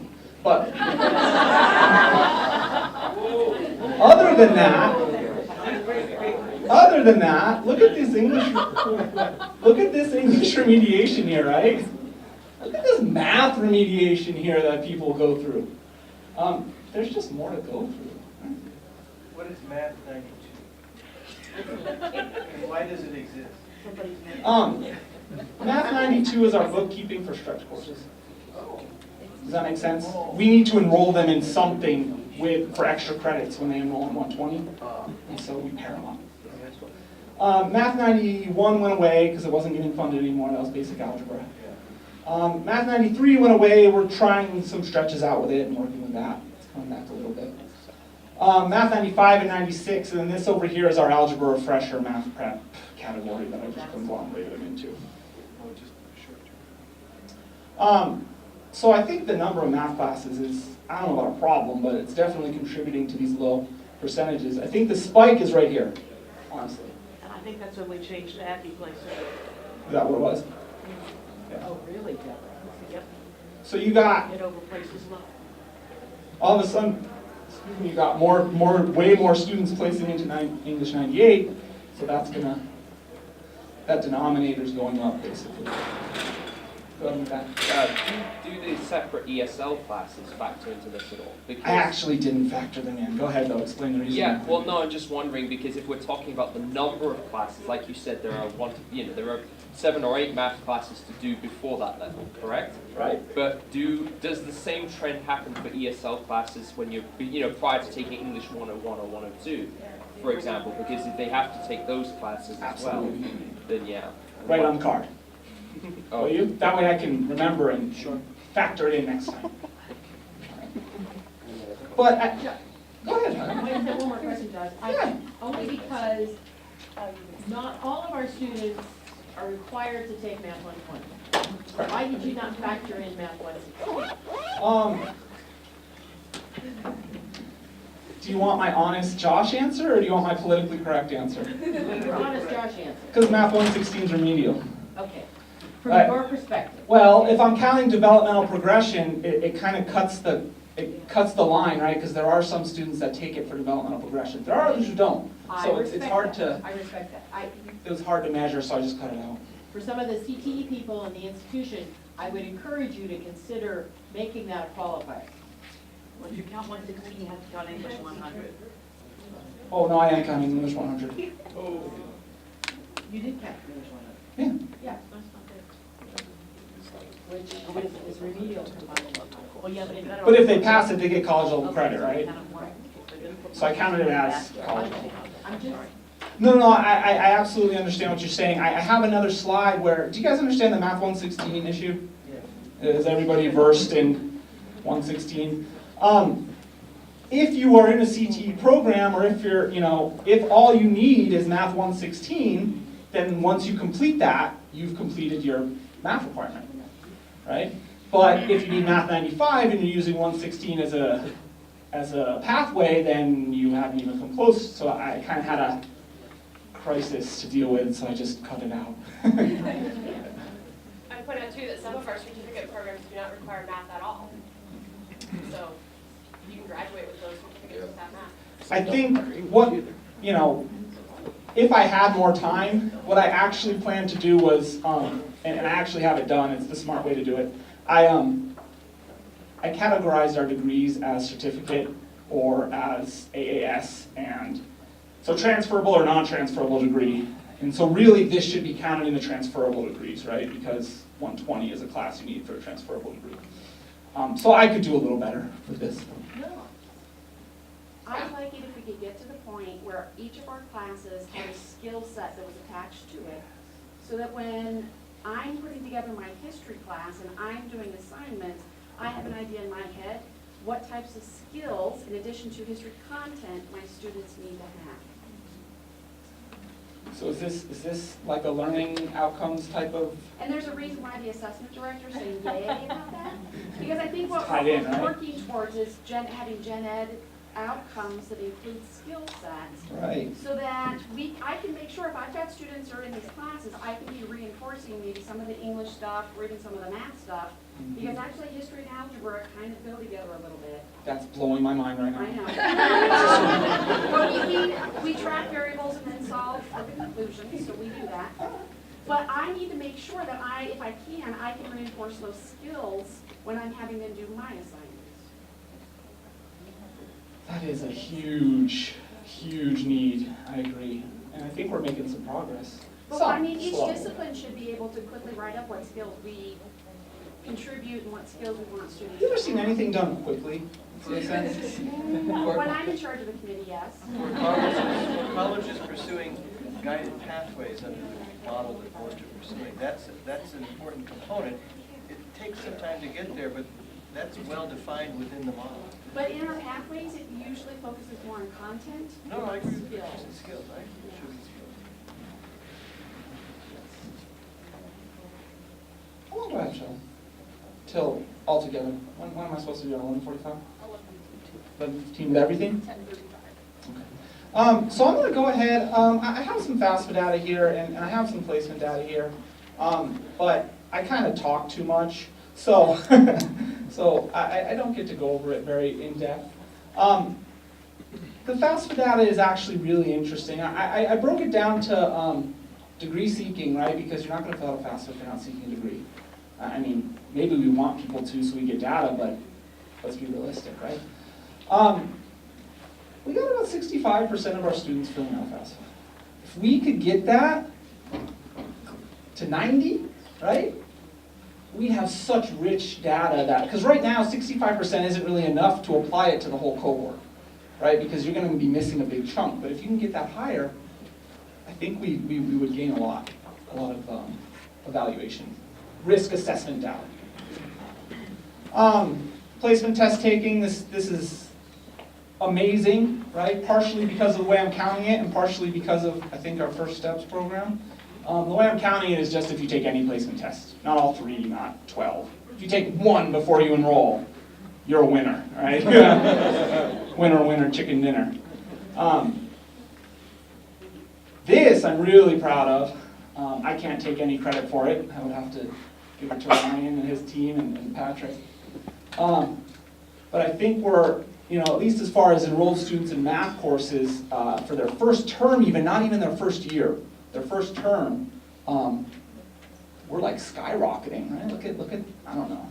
I think this is really key because I see so many students who are like, I have a biology major right now. It's like, Josh, I'm graduating in the summer. I need to pass your calculus class. Wow. I'm like, you're not graduating in the summer. Sorry. So I think keeping track of those things would be helpful. One last thing, and then I'm going to let you. I think we should stretch our legs because you guys have been sitting for a bit. But one last thing, Ken Gonzalez told me, gave me some advice on how to make this real, right? Because we're talking this high-end data, we're talking CSN level data, right? And I want to get into this rich, low-level data with our math initiatives and our First Step stuff, but I thought this was a good exercise. He said, Josh, take a particular major, right? And look at some of this high-level data just filtered to that major, right? So then anybody who teaches biology is going to have I picked biology because he told me to pick biology and because, I don't know, it seems like a good thing to pick. But anybody who teaches biology is going to have a stake in this data, right? They really should care about this because they can affect this by just simply talking to a student. So this is actually the size of the number of biology majors. I think it's a biology AS. In each cohort. Right? So this is not the total number of biology majors, but it's the number of biology majors that started or declared in that term.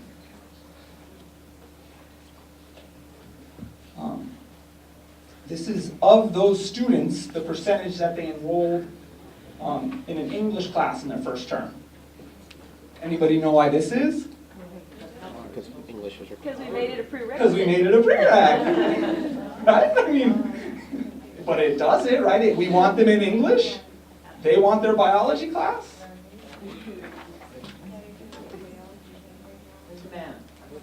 There's math. There's not So a, these are biology Not a majors yet. still, you kept it, yeah, this is still biology majors. I'm just counting how many of them enrolled in math in their first term. As a percentage of the 100 or 200 or 150 or so. well, there was a good counselor. Does that rise reflect the directives? That one doesn't. That one doesn't. No That math one- regrets yet, that's That's a push in advising, I think, yeah.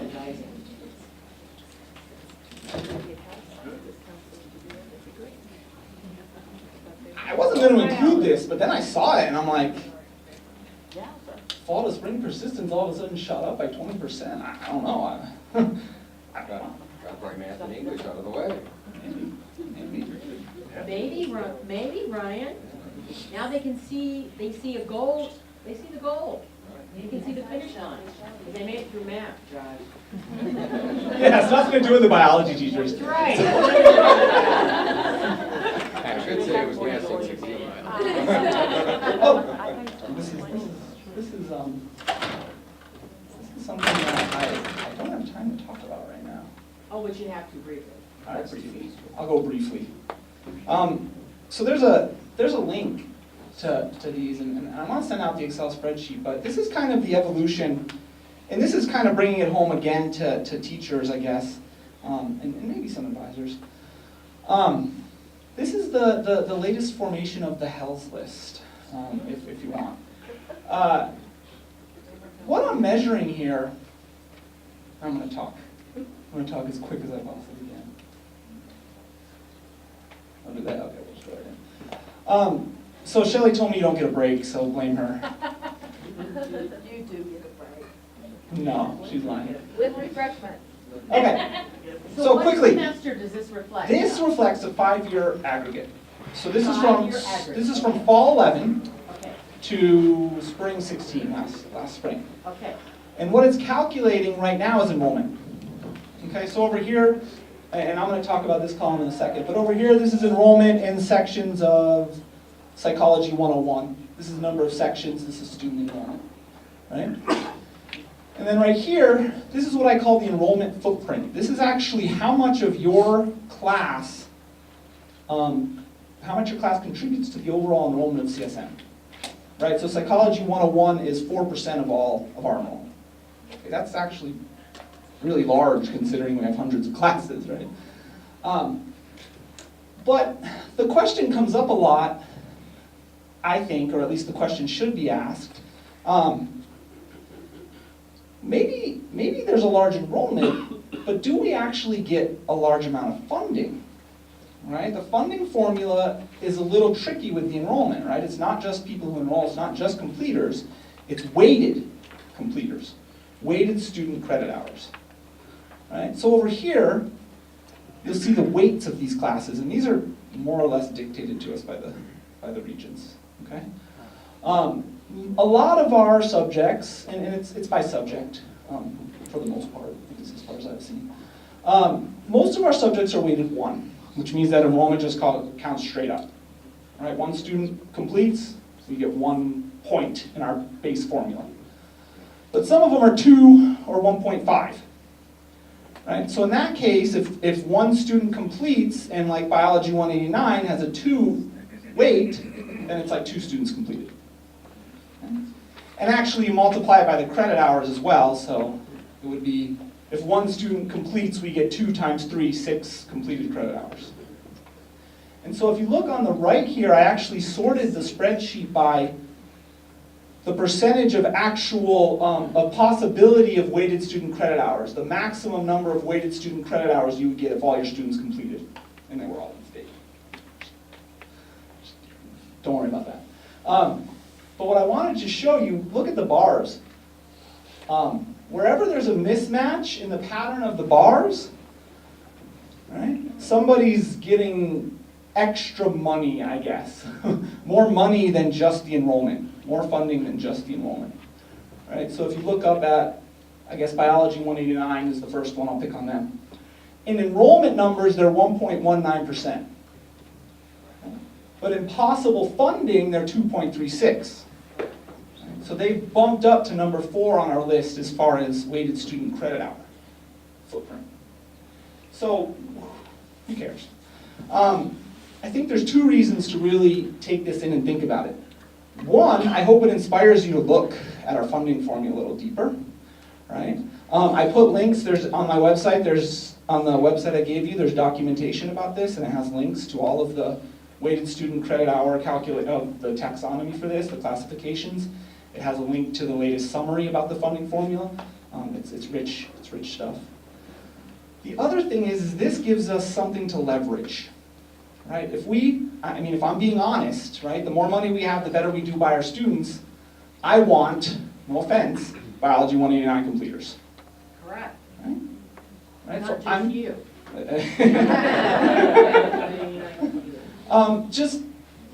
I'm going to put, if I'm making a strategic decision, I'm going to put more resources into them because they're going to give me more resources back. I'll be honest. So, something to take in. I think the more aware we are of how our funding formula works, the more we can leverage it to our advantage. And this is on your... Yes. This right now, what is on the website that I gave you guys is just a picture of this. I have an Excel spreadsheet that actually has all of these, all classes that you can sort and find your class. I didn't know what to do with it. I wanted to get with John first to see how to send it out. But there is all these classes at least, the highest enrolled, the highest weighted enrollment. And this continues to reflect what we started with initially as our HELS list, those high enrollment, low success classes. That is, these top classes are our high enrollment classes. Okay, these are high enrollment, okay. Challenging courses. Well, I know. not even. These are just courses that a lot of people take and or have importance to the regions in some way.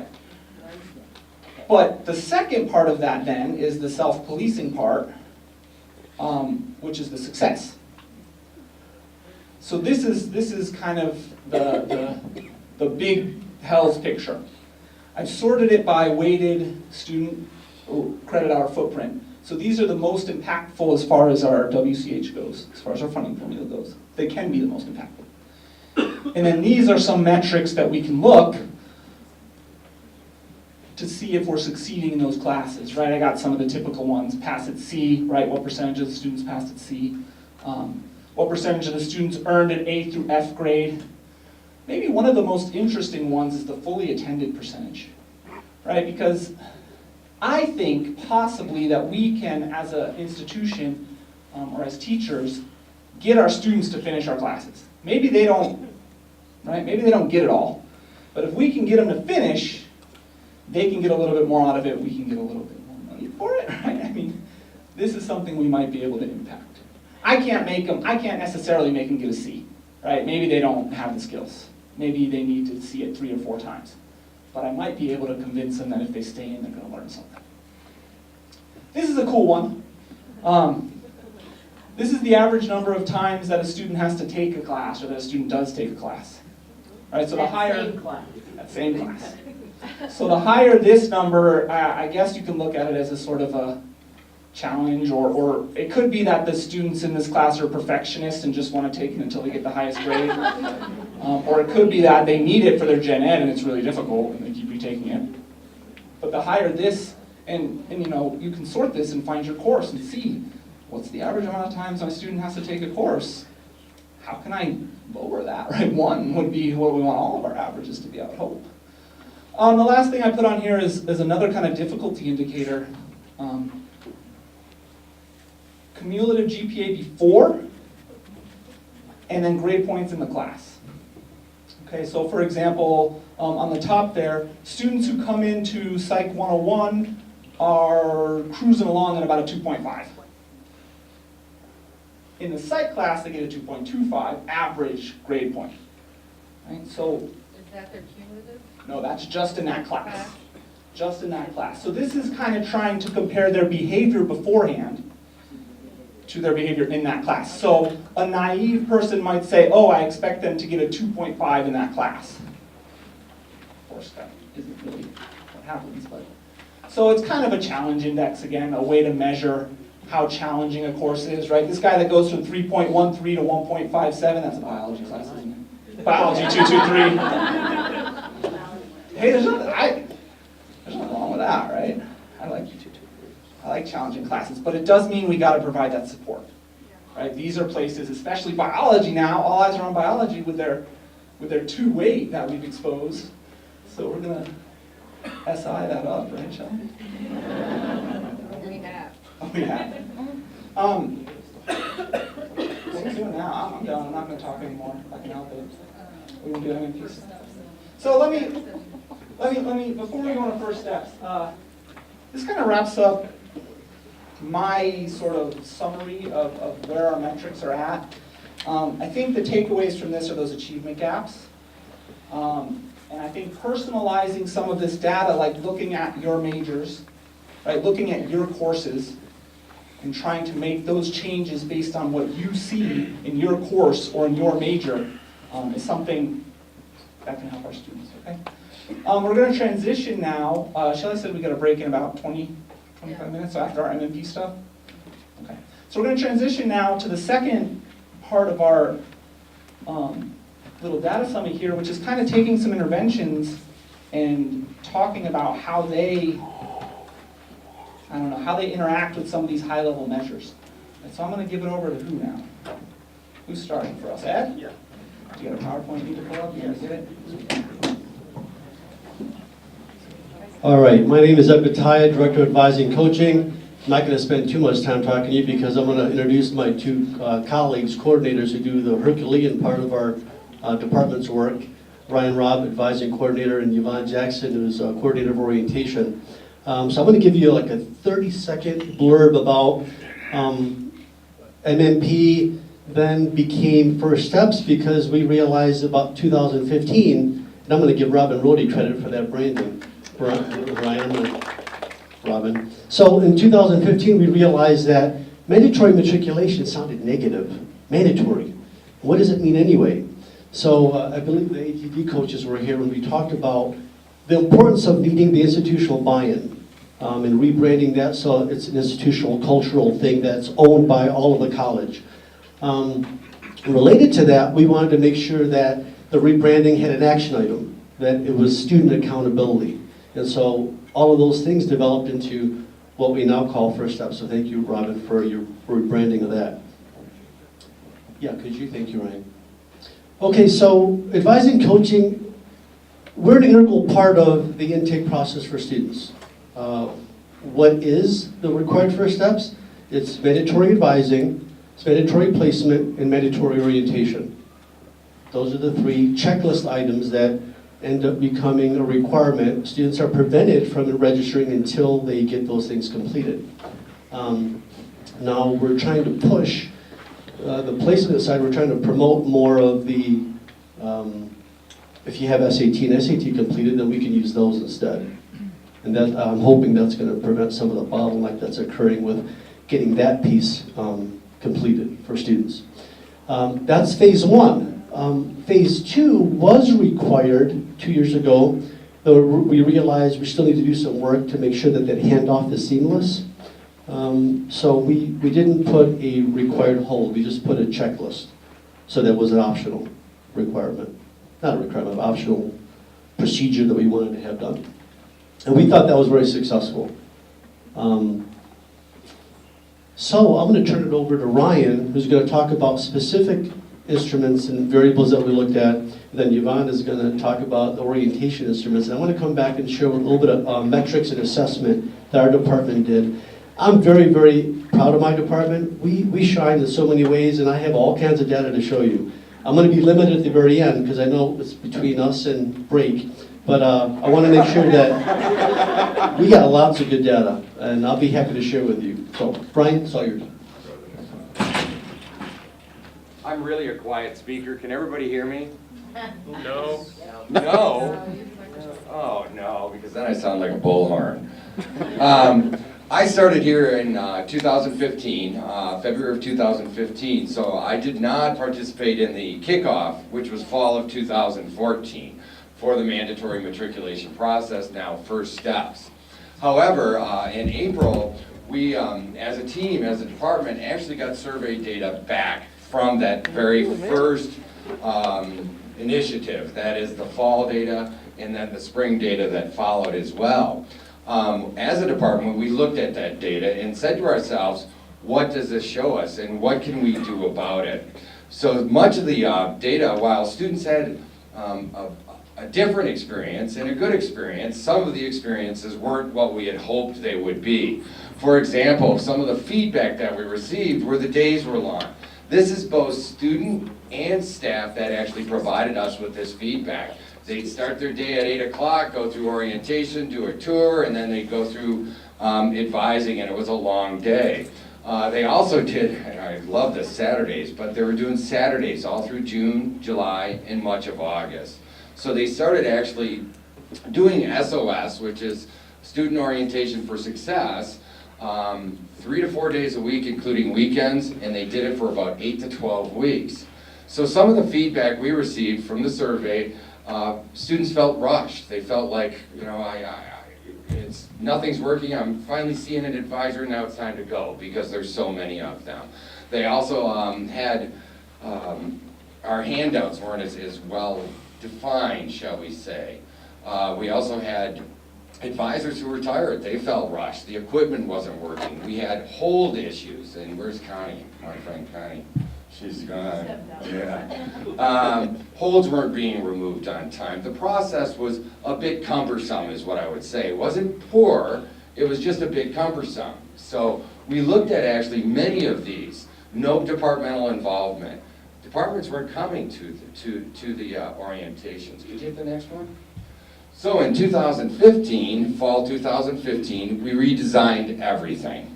We actually minimized the Saturdays. We went to an electronic check-in process. We went to an electronic hold removal process, and that's where I wanted to shout out to Connie. We literally upload everything in it, and Connie takes that hold off for us.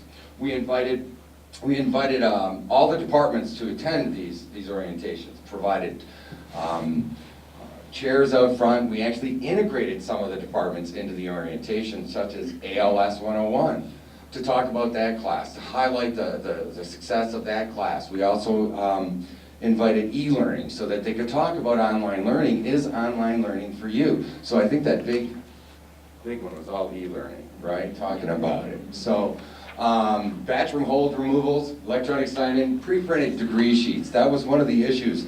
They said that printers weren't working in 2014, so they'd have an issue and couldn't print anything. And that's what actually caused part of the rush process. So we started doing pre-printing, pre-printed degree sheets as well. So these were all these tiny things that we could address that made a difference. We also redesigned orientation. We still had orientation and advising, no Saturdays. We shortened up the day a little bit, but we still had a rushed feeling through advising for those first 4. We partnered, where's Kamiko? Is Kamiko here? We partnered with recruitment, and they did a process known as boot camp. Boot camp actually is placement testing, orientation, and advising in exactly that format, okay?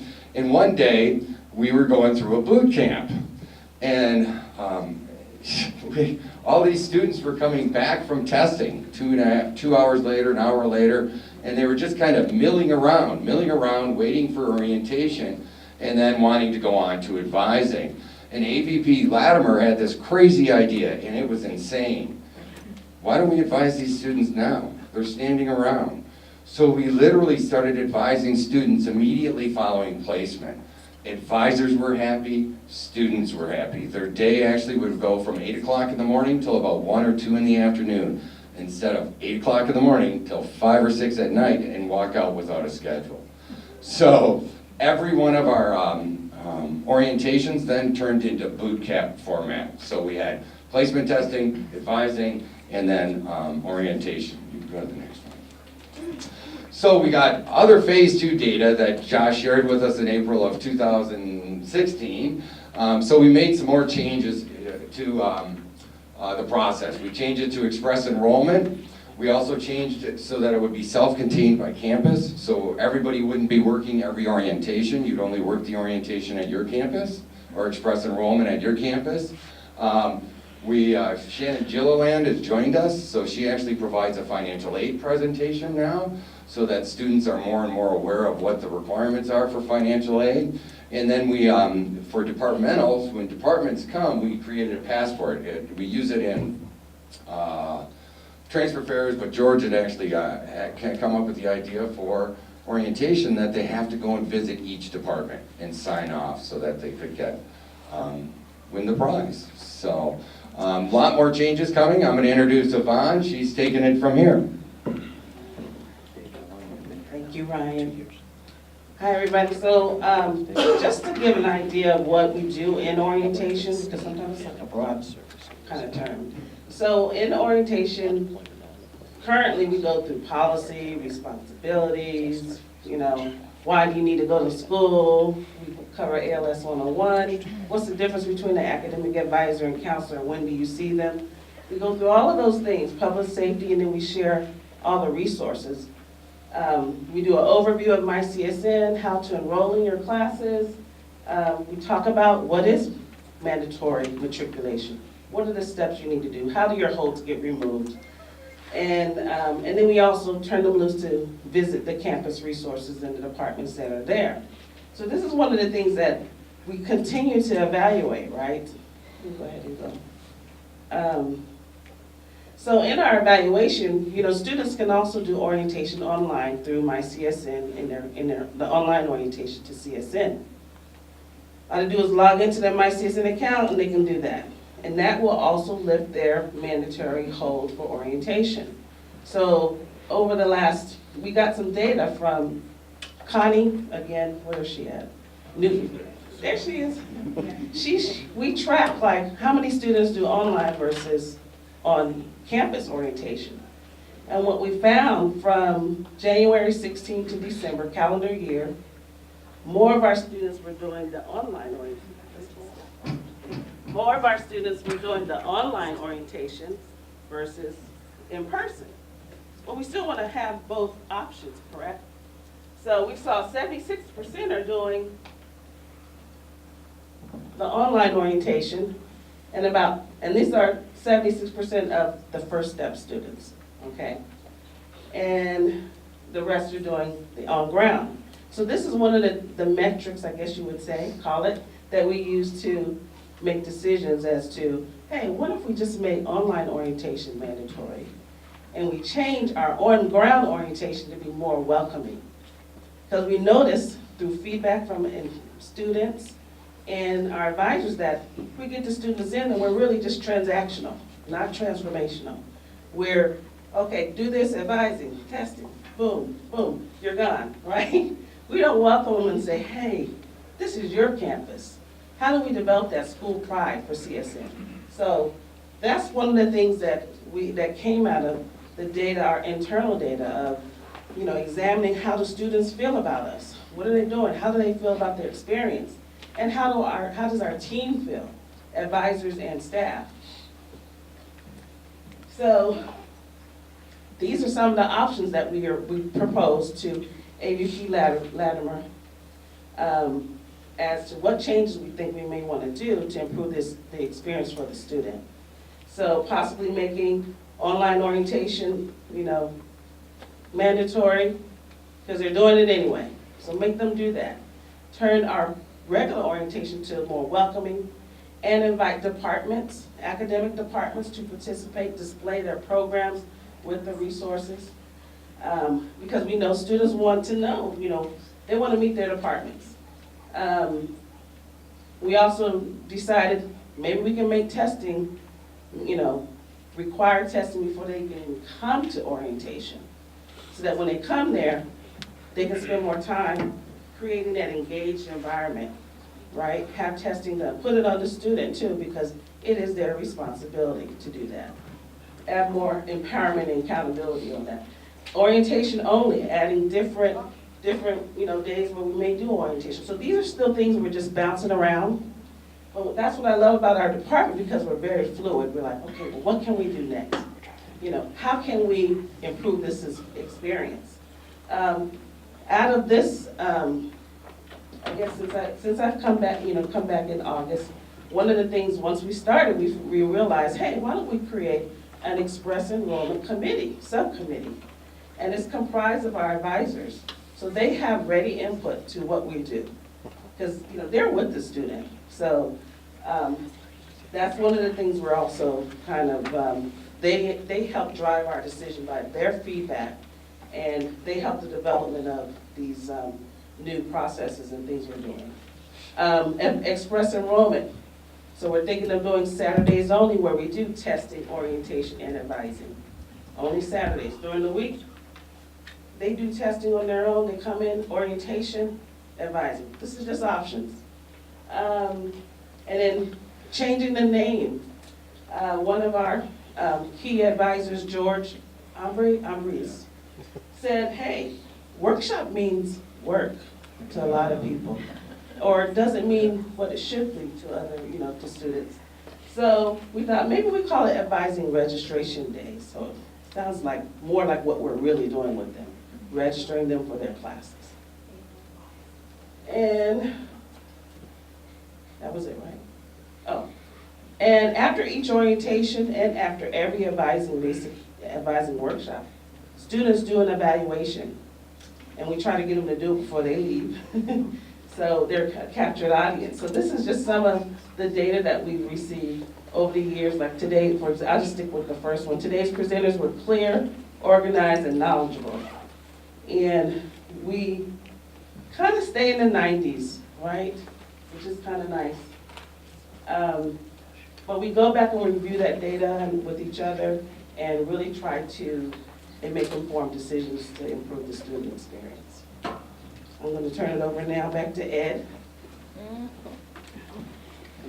Thank you. It's important to note that we recognize during the orientation experience that students are just overwhelmed with all the information or given to them. It's like I've heard the term fire hydrant of information, and they can't really process it all.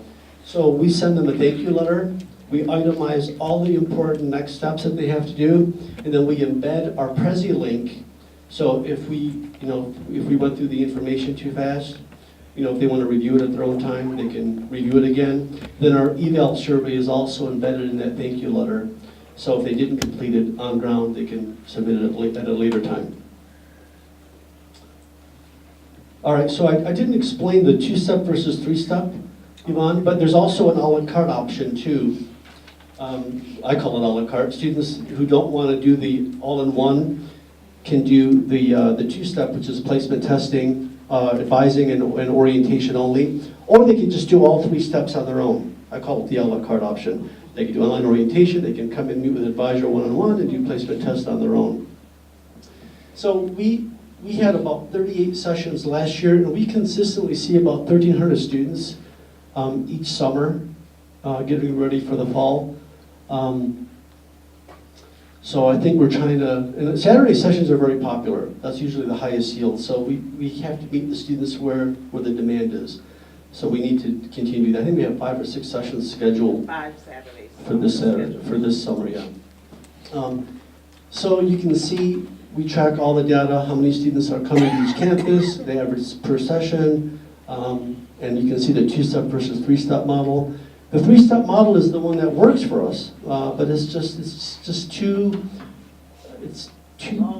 a long day, and students don't want to be there that long. It's just a strain on our resources too. You can't have advisors sitting in proctoring a room for 4.5 hours, because of our strained resources. So we have to work differently and be flexible to be able to accommodate these students during the critical intake process. And I'm glad you brought up recruitment, Ryan, because Kaniko and her team do a phenomenal job with sharing those important steps on the onset. So this experience is seamless from recruitment to advising. So I really want to give recruitment and her team a lot of credit for that. Yes, that's the last slide. We track all kinds of data. So we know that we have about 11,000 students that walk through our office through Coyote Q, the virtual line. We know that the front desk is helping students who just need quick assistance. We know that at all 3 campuses. By the way, we have 17 full-time advisors, 3 coordinators. Kelly Salem is here. She's in charge of the excess credit fee. She's excess credit fee coordinator. 17 advisors at all 3 campuses. But we track advisory evaluations after every appointment. An email is sent out to a student, say, hey, how was your experience? Do you have any questions? And that is also captured quantitatively and qualitatively. So every month, I'm pulling data and giving it to my boss, AVP Latimer, but how many students are submitting the eval to gauge our experience with students. It's about a 4.5% response rate. It's not huge, but I think it's a decent sample. Twice a year, I aggregate the qualitative notes every July and every December, and I send it to each advisor. So you're getting the hardcore raw feedback. Like, my advisor didn't help me, but most of the time it's really good stuff. But occasionally, advisors hear directly from students, unfiltered, raw feedback. Wow, this is the kind of experience I got with you. And they know about it. And so twice a year, we give them that data too. What else? I don't want to read everything here, but we have, we're always conscientious of training, so we have weekly meetings and quarterly meetings to try to stay connected and plugged in to all the things that are happening at the college, whether it's student services or academic updates. And we continually want to reach out to all those departments through Stacy Wallace is in here, she's my admin. She helps coordinate that for our department, but this is an open invitation. I'm telling folks right now, if you want to engage with our department, we're open, we're available, we're flexible. We have weekly meetings and we have quarterly meetings. That math and English enrollment, I should have said that. That was a charge that we actually undertook in 2015. So I'm going to talk to Josh here that some of that increase might have been through that charge. That's why we track it constantly. So, and the last thing is the peer advisor program was started last spring. I did want to just mention that because we have some great student workers.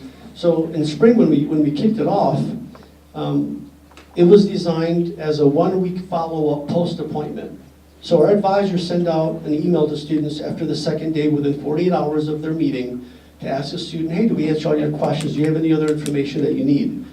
We also know that sometimes that's too soon.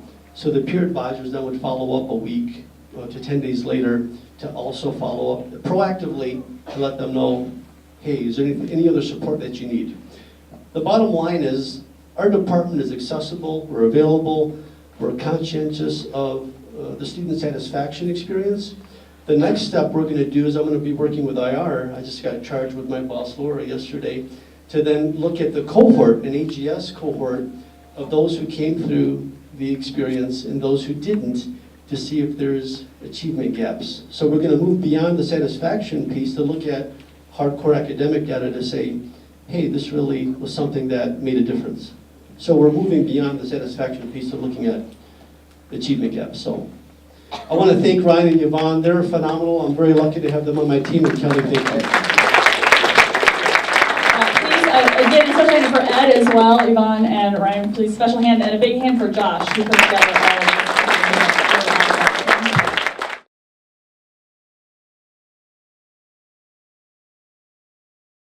I'm never talking to a microphone. All my hands are on the board at all times, so I don't even know what to do with this, I swear to God. So, all right. Go ahead. In 2015, in July, I got a call from Patrick Villa, our department chair, and he said, Tina, we have to look at developmental math. Hyla told us to.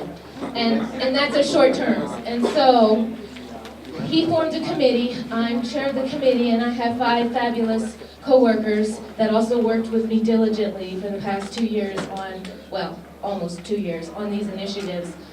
We were tasked officially with analyzing, evaluating, and potentially restructuring the entry path for our developmental math students.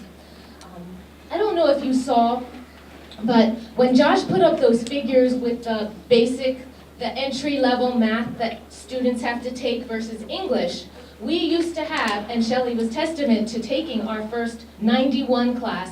91 is basic math, 93 is pre-algebra. Those are actually pre-high school level classes. Then 95, 96 are high school level classes or high school equivalency, and then we get into college credit. So In 2012, I don't know if you noticed, but all of a sudden there's no more 91 and 93s being offered. The enrollments dropped drastically because we lost all funding from the state for those level classes. This is kind of to set the precedent for what happened. We have all these students that are taking these low-level classes, and all of a sudden we have no place for them to go. And there was really not a lot of forewarning at all on our part, or planning done. So basically what our committee is doing is now going backwards and analyzing and taking apart what to do with the chaos that has ensued since those classes have gone away. And also there's a push to get our students through math quicker so they can get their college degrees faster. Well, get into the college level math faster, so then they can take their biology class, which can't even start until they take their calculus class, right? So we have this big holdup of not just the math degrees, but every single degree in the institution is being affected by our holdup in mathematics. So that being said, I just want to point out that we are like babies compared to the MMP process. They've been doing their things for 3 or 4 years, Ryan, Ed, Laura, Kamiko, and we're following them and looking to them like our mentors, and we're kind of riding their coattails because we are just in our infancy. I can't even say the word. We're infancy stage. There we go. Thank you. Our planning and research, we started in 2015. We did not even start enacting any measures until 2016, a year later. So like I said, everything you see here, we don't have a whole lot of data yet because we just started these things. They're less than a year old. So first things first, we started with a clean slate. We wanted to go in with unbiased. So we took we kind of took what ATD had told us to do a long time ago. Let's compare to other institutions, community colleges in the country that are similar to us. So we took 12 community colleges of the similar size and status of ours, and we looked at how they do their intake process on developmental mathematics. We logged it all, we got placement tests, what they used, we looked at their developmental structure. Then we went to our NSHE institutions, and we spoke with Bill Spears, William Spears at UNLV, and Ryan Wong at NSC, and Chris Harold up at UNR, and Bill Newhall up at TMCC, and we found out what they're doing to deal with the changes, the 91, 93s going away, but just the basic Nevada state math population coming into our schools. And then I just have one more thing to say, that our data and our research never stopped. My husband calls me the research bear. That's all I do is research all the time. And so we are continually researching and coming up with ideas and getting data that's out there to help us as we move forward with these projects that we're doing. So that, I'm going to hand this over to one of my colleagues who's on that placement committee, Chris. We're rushing, we're going fast. Sorry. I can talk fast anyways in the classroom, so it's all good. Oh, I can vouch for that. Ready? Okay, so, go ahead, Chris. Okay, so with our initiatives that we took a look at, one of the things that we took a look at is changing the Accuplacer scores for the math placement, okay? And also we took a look at overhauling the math prep program and also dealing with the creation of the summer bridge program, and also took a look at dealing with pilot programs of doing Math 95 as a stretch course, so combining 95 and 93 into one course, and also doing a Math 95 with a support lab. So letting students into Math 95, but also require them to take this lab for additional support to help students out. Okay, so now what we're going to do is break down our things and kind of break down our motivation, kind of. So we're supposed to speak about how we as faculty members, we're still teaching our full teaching loads, right? And we're this committee that's assigned to do all this work. So how do we go about even coming up with initiatives to overhaul developmental math or help fix our pipeline? So the first thing we did was we looked at our math placement data, and Soon Hall and Testing and Richard Marshall were fabulous in getting us all the data we want. We have spreadsheets of numbers of data of the tests that students took. We use Accuplacer in math. We've used it for a long time before it was Compass, but we use Accuplacer. And in 2014 and 2015, I want to show you our incoming math placement test results. We had approximately 13,000 students in both years, in both of those year ranges, take the placement test. And of those students that took the placement test, I want you to focus in on that big piece, you know, the light blue, sky blue, wonderful piece there, which we don't really like at all. These are students that are placing below our first math class at CSN. So 71%, 68% of our students are placing below our lowest level math class upon entry into our courses. They are not even reaching high school mathematics level according to our Accuplacer test. So we're looking at this and we're like, oh my God, what do we do? You know, we have a significant, do you want to hit and show, the actual numbers are 9,614 from 2004 to 2015, and 8,885 from 2015 to 2016. And this doesn't even represent all the people that didn't take the placement test because they're afraid of math and don't even want to take the placement test, right? So we're looking at huge number of students right now that we are losing. You know, when you talk about losing students, what do you do when you can't even put them in a math class? So based on that, we went ahead and we said, all right, let's figure out what to do with this. So the first thing we did was everybody on my committee took the Accuplacer test ourselves, 3 or 4 times, 2 or 3 times, just to see what it did. And the way it does is, you come in, have you guys ever taken the Accuplacer placement test, the math test? You come in at an algebra level, and then you get a couple questions wrong, and right away it bumps you down to a basic math level. Or you get a couple questions right, and they ask you a few more, and then they bump you up. Well, most of our people automatically are getting bumped down right away, and pretty much that guarantees you a math prep placement because of the way that we had our cutoff scores. So we analyzed this test by taking it, we pretended we were students, we pretended we were smart, because we wanted to see, what does Accuplacer do? Is it placing us correctly to what we think it should be placing us? Then we took our Accuplacer scores that we use and the NSHE system uses, because we kind of fall in line with what NSHE uses. But the thing is, and I know I'm talking a lot, but this is really important. UNLV and UNR don't have to deal with this level of student. So they have a placement test score, but nobody needs it. And we're following their placement test score, and it didn't make sense.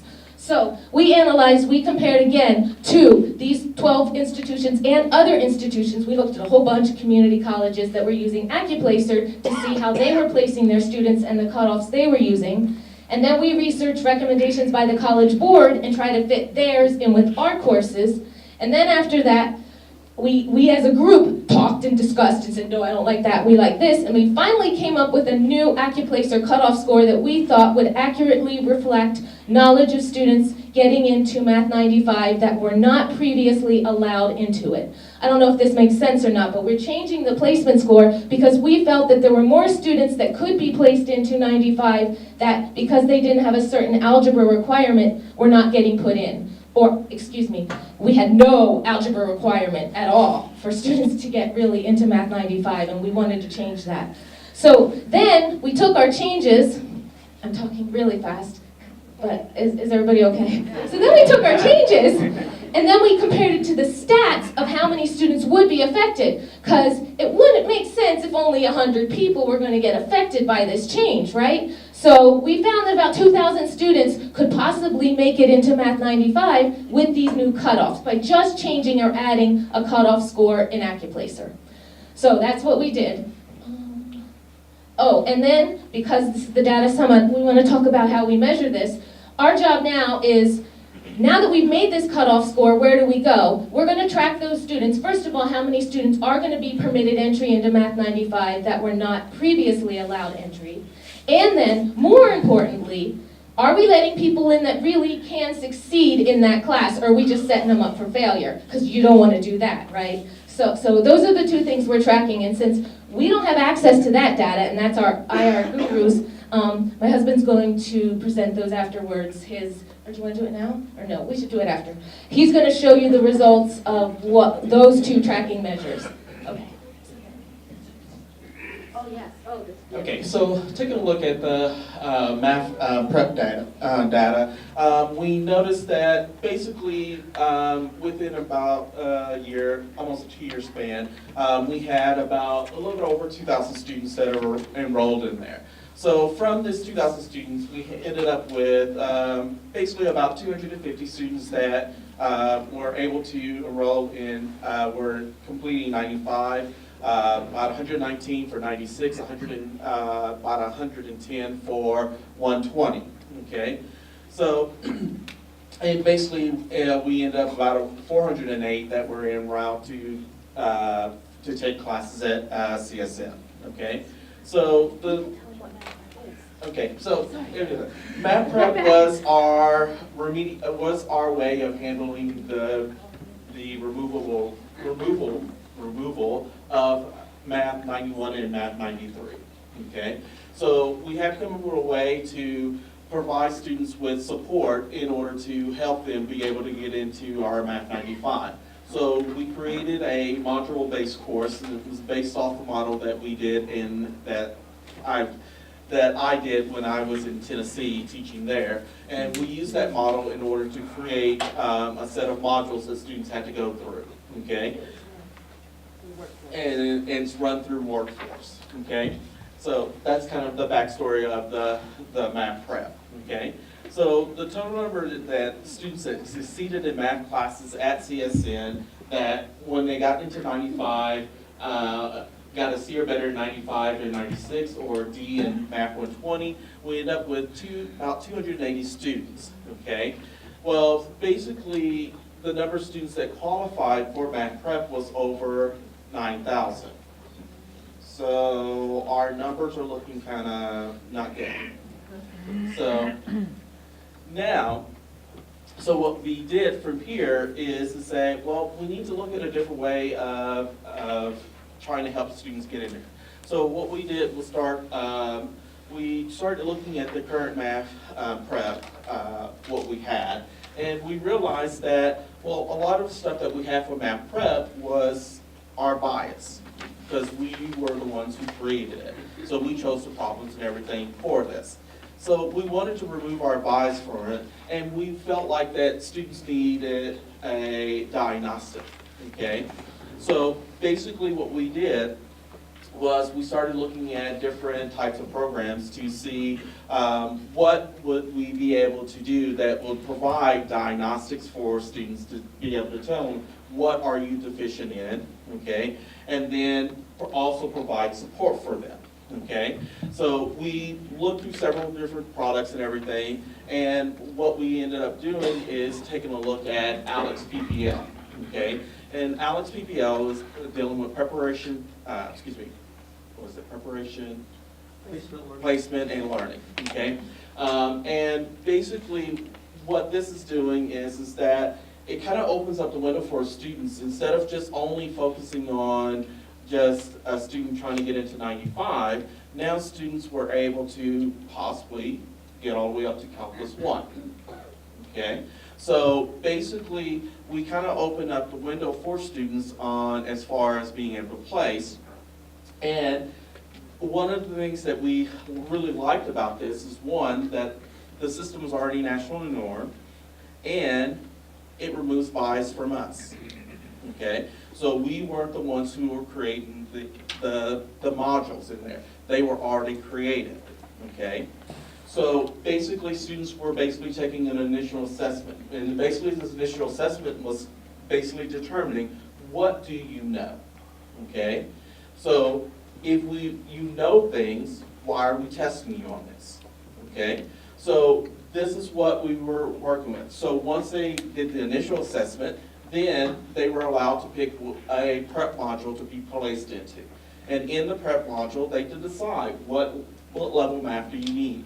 So a student may decide, well, I need to go up to college algebra, so Math 124. So they would choose the prep module for that course. And then basically what they will do is to spend the time prepping for that course, and then at the end of the period, they will take another placement test, okay? And that placement test, whatever that placement test score was, that basically determined what class they would go into.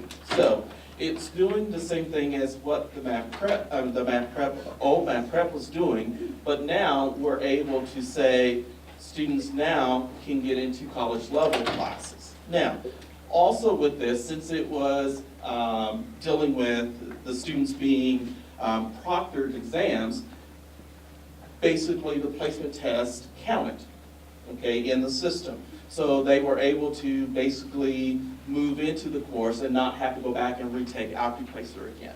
So it made it very helpful for students. Okay, So I know we're talking really fast because we're on a time limit. So like, here I go, super fast. Ready? Here we go. So, summer bridge classes. They came from a formation of taking our algebra refresher, which we had to institute in fall 2016, and we needed to pilot these guys because this is new software. So we wanted to get the registration kinks out of the way. We worked with Connie Newton, you've heard her name before, on the IR team, and she helped us to seamlessly take placement test scores that students are getting in workforce development and take those and put them into my CSN. And they do batch uploads. She wrote a soft code. It's phenomenal, but we needed a place to test that, an environment to test that. So we founded summer bridge classes, along with all the research that said these guys work, so we should try these out. We have one member, and I'm going to point out, Clorinda actually was one of our summer bridge instructors, and she's present in the room if you ever want to talk to her afterwards. But let me slow down for a second, because I think this is really important. I think it's really important that we get some kind of placement preparation for our students that are in the 68%, these 9,000 students that cannot enroll in a math CSN class. We need to help them so they can get in and take their math classes and their biology classes. So, Summer Bridge might be one really good way that we can advocate this. Through our own experience, we know that students don't do optional, right? They don't do optional, it's a fact. And algebra refresher classes have been taken out of the math department. They're in workforce. There's 0 credits. Students have to take all their other load in addition to taking this 0 credit math class. And so right away its priority goes down. And they hate math to begin with, so it's down here. So really, we shouldn't expect any success in those classes. The fact that we have any success at all is testament to students wanting to learn and get through the pipeline.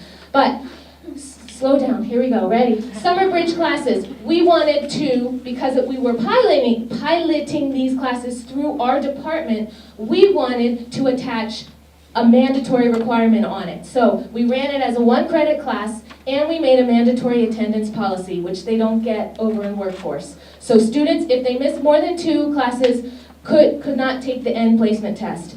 In addition, we also thought that as teachers, through our experience, that the more you get a student involved in the learning process, the more they're going to stay and continue their learning and feel confident and go on and take another math class. So we used Laura Latimer's IGT grant, and we hired tutors and trained instructors to actually engage the students in the classroom. And we thought these 2 aspects right here were going to help make the algebra refresher more successful. And so we created these summer bridge classes.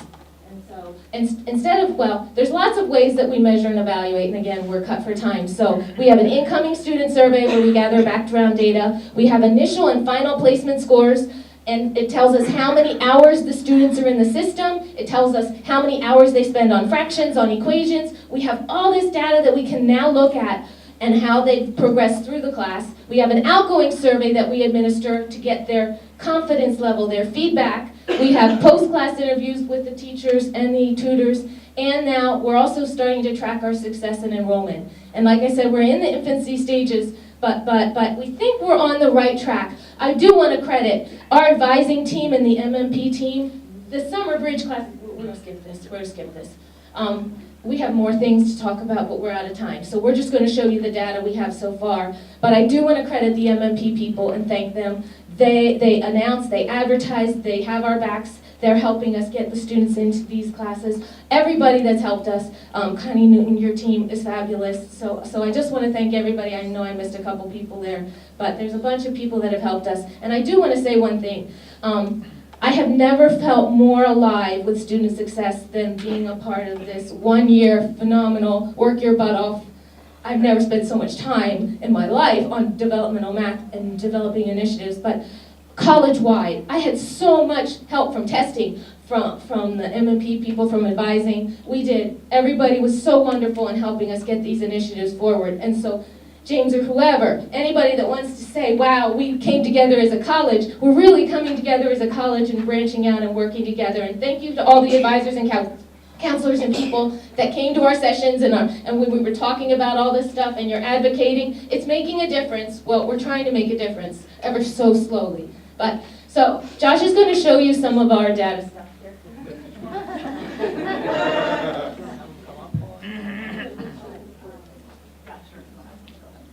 So I know you guys have a panel if you want to panel. If you want to come up while I'm kind of talking, that might save us some time because I know we're pressed.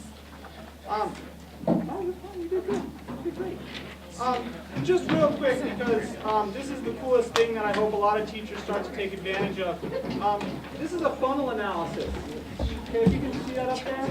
This 9.9% is the number of students that actually started math prep and then finished math 95. And then the next year, this is from summer to fall. The next year, 10.3% of the people that started finished. Then 8.2%. And then here's their summer bridge when they started making attendance mandatory and they started having a tutor in there. Right, so it does make a difference. There's not a lot of data because they just started, but it has a potential to make a difference. Still only 27%. The last thing I want to show, they mentioned changing Accuplacer scores, and you may think that that can't do a lot, but it actually upped the number of students just from people that took placement in the summer. There's 427 students that placed into Math 95 who wouldn't have placed in before, just in the summer. And they had a 63% pass rate in Math 95, which compared to the average is, I think I have next up here. That semester the pass rate was 60.9%, so they passed just as well. So it did something. Okay, it did something good. All right, but I'm going to let other people talk now because I'm hoarse. Thank you.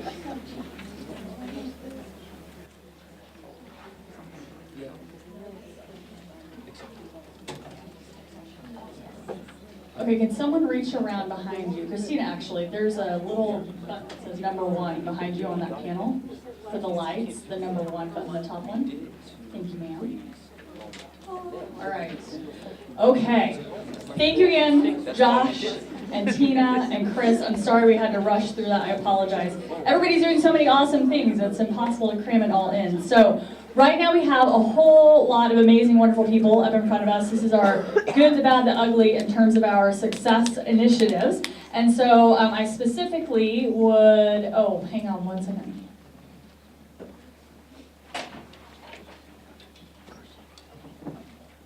Okay, so we have some amazing faculty and some staff and specifically some students. I want to make sure, hopefully I don't miss anybody here. So I really want to give a shout out to the students who have given up their day today to be here. So we have Christina Wiesner, who's speaking on behalf of the library today. We have Ana Papa and Armando Villar here for reading, if you want to wave and say hi to everybody. We have Dion Lopez and Corelli Madrid, Martija Livingston.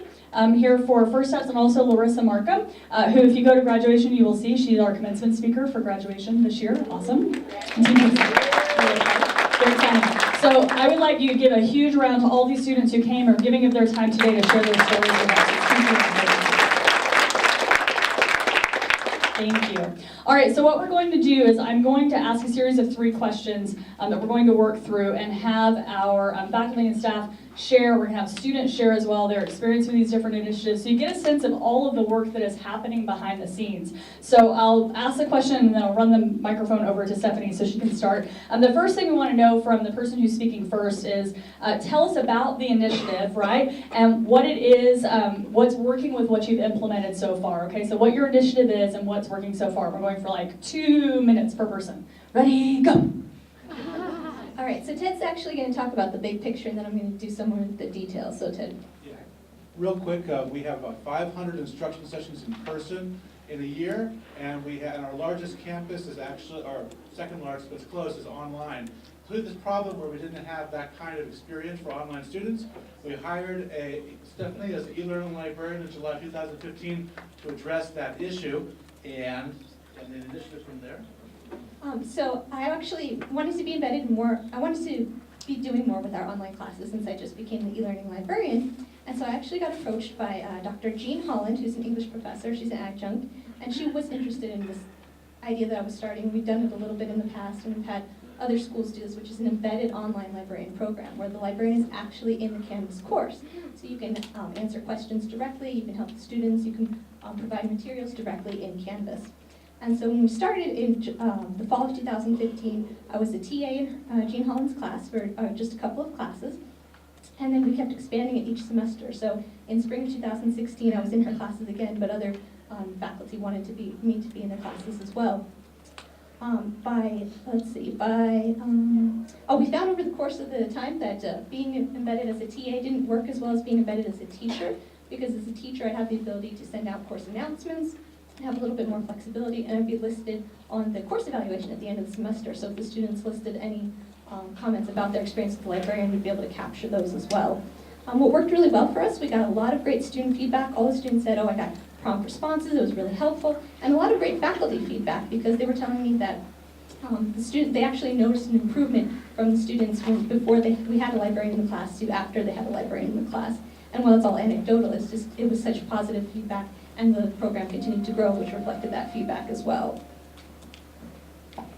Good. Okay, thank you. All right, so that's a little bit from Embedded Librarian. We're going to hear more in just a moment. So yeah, quick golf clap if you want as we pass the microphone to Courtney Danforth, who's going to tell us a little bit about the model English program. Thank you. Courtney Danforth, English. 2 years ago, we were getting new textbooks for English 101 and English 102, and we were about to have a new rubric for evaluating online instruction. And so we took that opportunity to develop a model online course for both English 101 and 102 that would deliver high quality content in a package that would be available from day one. One of the main audiences that we wanted to address here was actually not the students, it's our part-time faculty. They're often hired right before they have to teach a course, and starting with new textbooks is a huge challenge. We wanted to have something we could give to them and say, we think you can do this, change whatever you like, but this is a place to get started. So when we began this project, we know that the best way to teach writing is to involve other places on campus. It's not just English instructors who do that. So we went to the Writing Center and we went to the library and said, help. And these two organizations were a huge part of developing the entire curriculum that we're now offering as an online English 101 and 102 and 100 actually. We used best practices that were coming from the ACRL that guides how to teach information literacy in high quality. We used the Quality Matters rubric to help design a high quality online class. And we used best practices from Writing Center pedagogy to talk about how to integrate the Writing Center from the first week of the class. I'm not sure what else I should say. Should I hand it off to you? Are you ready? No? I think that's perfect for now. So no, that's a good start. Yeah, absolutely. Okay, so we're going to slide down the table. Yeah, quick golf clap, absolutely. Thank you. To supplemental instruction. So Kelly's going to give us a snippet. Awesome. So supplemental instruction had a beautiful video introduction already that does a way better job describing the program than I will in 2 minutes. But essentially what we are is we offer facilitated study sessions for students. The best part about supplemental instruction is they're facilitated by peers, by other students like Jessica, who you all had an opportunity to hear from this morning. And the best part is they work. They really work. We see 2 things in supplemental instruction that I consider the successes of the program. The one is the data stuff, the easy stuff, the grades. The students are getting a full letter grade on average, sometimes more higher in the class when they participate in just one supplemental instruction session. And we're seeing a huge decrease, sometimes up to a 20% decrease in DFWs. But the other big thing that I think is our huge success that's come out of the supplemental instruction program is students are challenging their ideas about learning in their class, and they're resisting the ideas that they had. And that's what I love to see is when our SI leaders don't answer their questions right away, they get frustrated and they go through those emotions and really start to wrap their head around what learning looks like in college and what resources they need and what help they're going to need and what effort they're going to have to put into to really succeed in these difficult and traditionally difficult classes like the Biology 189 and connect with their peers, use their resources, and really work past the idea that I come to class, I listen, and now everything makes perfect sense. Thank you so much, Kelly. Appreciate it. All right, next up, yeah, golf club, go ahead. As I'm talking, that's fine. All right, so we have Dr. Torino next. Torino, sorry, who's going to be talking to us about Information Systems 101? Yes, hi. Several years ago, employers came to CSN and shared with us that many graduates are making it into the workforce, but they do not have computer skills, even though they've taken computer courses. So our dean and our chairman took a courageous step, and they decided for our introductory IS 101 course, we would require a global certification. So our learning objectives did not change. However, how we assessed our students changed markedly. Unfortunately, one of the changes for us, at least initially, was we were briefly #1 on the Hell's list. That was not one of the program outcomes that we were expecting. So we had to come together as a faculty, and our message really was the power of collaboration. We all know by definition a faculty is a collaborative body, but many times we tend to design our own courses kind of in isolation. And remember Laverne and Shirley? Anybody old enough? Share, that's fair. Remember that? Okay. Share, that's fair. Remember that? No, you don't. Okay. So, unfortunately I do. Okay. So what did we do? We came together as a faculty, and we looked at how our students were struggling and looking at things like, different learning styles and how we could change our instructional practices to more closely align with our instructional goals. So we created different methods such as worksheets that worked concomitantly with the textbook. We would create worksheets that became their actual study guides. We would give them the page numbers. We would give them hyperlinks and resources. So that would help them, because we know students don't like to read, but this gave them a reason to have to read. Then we selected other interactive and simulated systems that were an augmentation to their reading. We used classroom techniques such as Kahoot. I don't know if anybody here uses a classroom collaboration system called Kahoot. We use that extensively. We're going to have a presentation in convocation for August if anybody wants to look out for that. So we'll be sharing that. We work closely with Kelly and Shelley with supplemental instruction and tutoring. So it really was coming together and putting all our stuff together, working on this, as a team, and then sharing out with the rest of the faculty.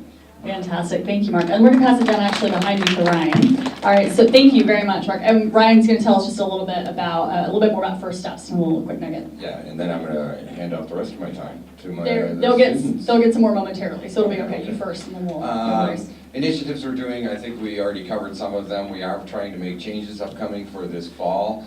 Yvonne has already made changes to the orientation and process. Orientation, the presentation is now first, which is actually an even more streamlined process that she began in spring. Challenges, we're actually looking forward to, I think we are, or at least as a department, to scale up the mandatory matriculation process. So we're actually preparing for that as well right now.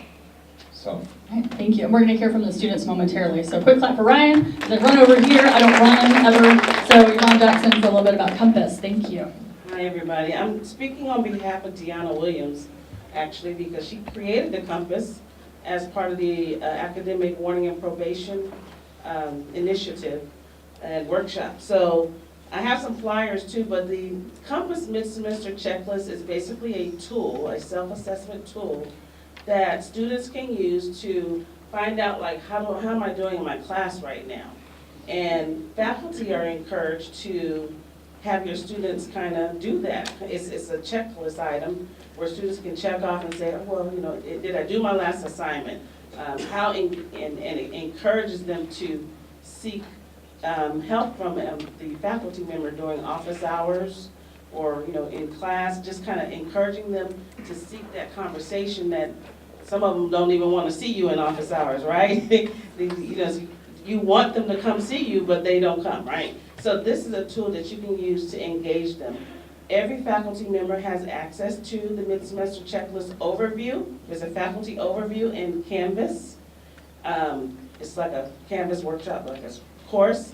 So it gives you an overview. You can use it, to do quizzes on or as an assignment, give extra credit.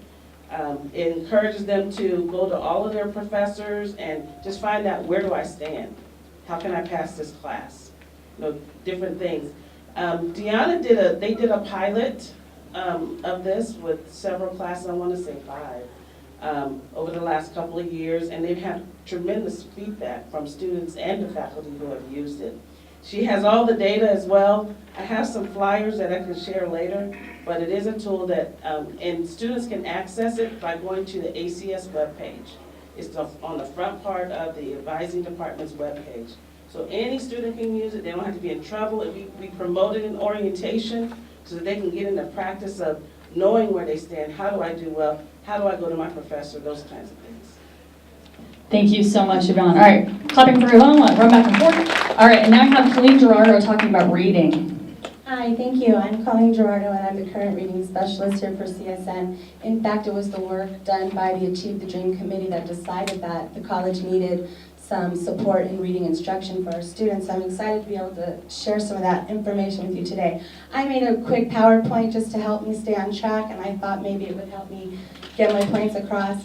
I wanted to explain to you a brief history of what's happened in reading, in that in 2013 we requested that mandatory reading placement testing be institutionalized.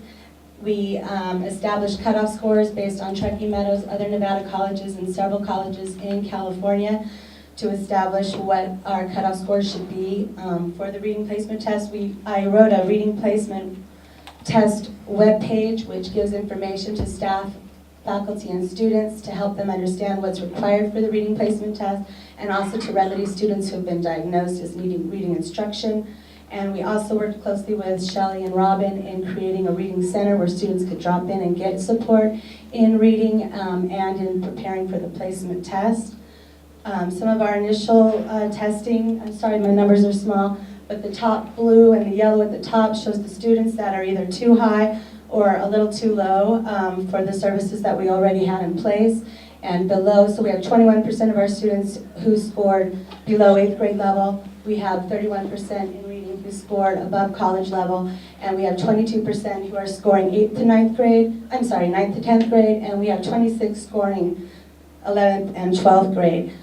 In our initial testing, we had 6,000 students. Last year, we tested 2,000, which I think is a result of using the ACT, SAT scores instead of requiring them to take a placement test. What this information did was allowed us to create curriculum, courses, adjust curriculum, and create services to address the needs of our students. On the left, you see the percentages I was talking about for the current placement test. We have the Accuplacer score cutoff scores in the demarcated by the blue lines. And then we have I'd like to quickly explain to you what these reading courses are. We have Reading 95, addressing students who are testing 9th and 10th grade level. That's a 3-unit course that's recommended. We also have Read 130, which is a transfer level, college level class, which addresses students 11th to 12th grade, and that's a 3-unit class. But we also have other things in support for students who can't take a 3-unit class. We have Reading 99, which is a 1-unit class. And we also have the Reading Center, which is drop-in and free, that requires no registration at all. So we have, also I wanted to point out, to clear up confusion, that Read 135 is a reading class that's been here for several years to help Clark County school teachers pass their praxis requirements. What happens in the reading courses? We systematically give intense training on reading comprehension skills, active reading strategies. We use intense focus on vocabulary. We incorporate student lingo so that students are better prepared for the social and other aspects of being successful. We institutionalize test-taking strategies. We incorporate using the Reading Center and other student success initiatives. We use assessment to drive our curriculum. We use the Nelson-Denny, which is a diagnostic standardized test, and we use Accuplacer pre-test, post-test. I wanted to share with you quickly what happened in my class as far as collecting data. I was able to show that students who participated and did well were able to raise themselves approximately 3 years, and by an average, a year and a half. That's my Reading 130 course, and then Reading 95. Same thing, students were able to go up about 2 years if they tried their hardest in 1 semester. I wanted to point out that I think it's valuable for students to know, for teachers to know reading placement scores. I think it helps us drive individualized tutoring and services and recommendations for our students. And finally, I wanted to explain to you how reading is being attached to the curriculum and how we are requiring our students to at least get some training in reading if they've been diagnosed as needing help, and that is by tying a reading score to the English 100-101 prerequisites. So in an effort to not bottle nose and have too many students forced to take too many reading classes, we've decided that they can get into an English class if they just successfully complete any one of the reading courses. Thank you. Thanks, Kelly. We're going to be all CX debaters by the time this is done. Okay, so now moving on to question number 2, we're going to come back around, and this is going to be a balance of if it's one of the faculty or staff speaking, talking about the challenges that they're currently facing, things that they know now that they wish they had known then when they started their initiative. When we get to the students, they're actually going to be sharing their experience and what helped them with this particular initiative. So we will start again with, actually we'll start with, Yvonne, did you have something you wanted to share in this one? We'll just go straight down the table. So challenges, like a minute 30 tops. It's going to be quick because I wasn't here for this when they developed the compass. So I believe Deanna and possibly Amy Palmer, you still here? Amy might know a little bit of the challenges because it was part of the ASLW committee, academic warning and probation workshop kind of committee that helped spur this, make it happen, create videos and things like that. Amy, if you can run down real quick, really fast. Do you want a projector? I can run you a mic. Can I just talk from here? Yeah. Okay. I think one of the challenges is that, as we just talked about, students don't do optional. This is an optional. Thank you. This is an optional tool, and so it really takes the faculty encouraging students and counselors and advisors, and that it's a campus kind of cultural shift, that it's good practice to monitor your progress throughout the entire semester. There should be nobody getting surprised at the end. And so I think that's a challenge, but it's a tool that all of us need to encourage students to partake. Thank you so much, Amy. Appreciate it. All right, we're going to move down to library next. Stephanie, do you have anything else, or are we moving to Christina? Oh, yeah. Okay, so go ahead. And then if you want to pass it to Christina to share, that'd be great. Thank you. So some of the challenges we faced is both the growth, the scale of the program, and the time commitment. So it's each semester we start out with just 2 or 3 embedded online librarian classes, and then by the semester I'm in 10. Last semester I think I was in 16 classes, and we have some of the other librarians sharing the load as well. But since it continues to grow, we're hoping to at some point hire a second e-learning librarian, since our online campus is the second largest campus. Other challenges that we see, or things that we wish that we knew, instructor communication is so important. I found that when working in online classes, helping the students with their research assignments, if the faculty member tells the students, go talk to your librarian, they'll come talk to me. But if they don't mention it in class, no matter how many announcements I might send out, they're not going to respond and maybe get 1 or 2, but I won't get the whole class. And in different classes, they've made it required to speak with me at least once. In other classes, it's extra credit. And in the required classes, I do see a lot more participation, not only because it's required, but a lot of repeat participation. Students will come back to me because I helped them once. They'll ask me other questions. They'll continue because they know they can come to somebody and that I will respond. I think that's about it. I think so. Right. So now we'll hear from Christina and her experience. Christina. Hi. So I am in Dr. Holland's English class, and she did make it a requirement that we speak to our librarian once, which was on our first assignment. And it has been so helpful for me that I have actually stayed talking to Stephanie since all of my assignments, and I have held an A because of it. It has been a fantastic experience for me. She helps with any questions at all and is always extremely quick to respond. We never have to wait long. It's just been a great experience for me. Awesome. Thank you, Christina. I appreciate it.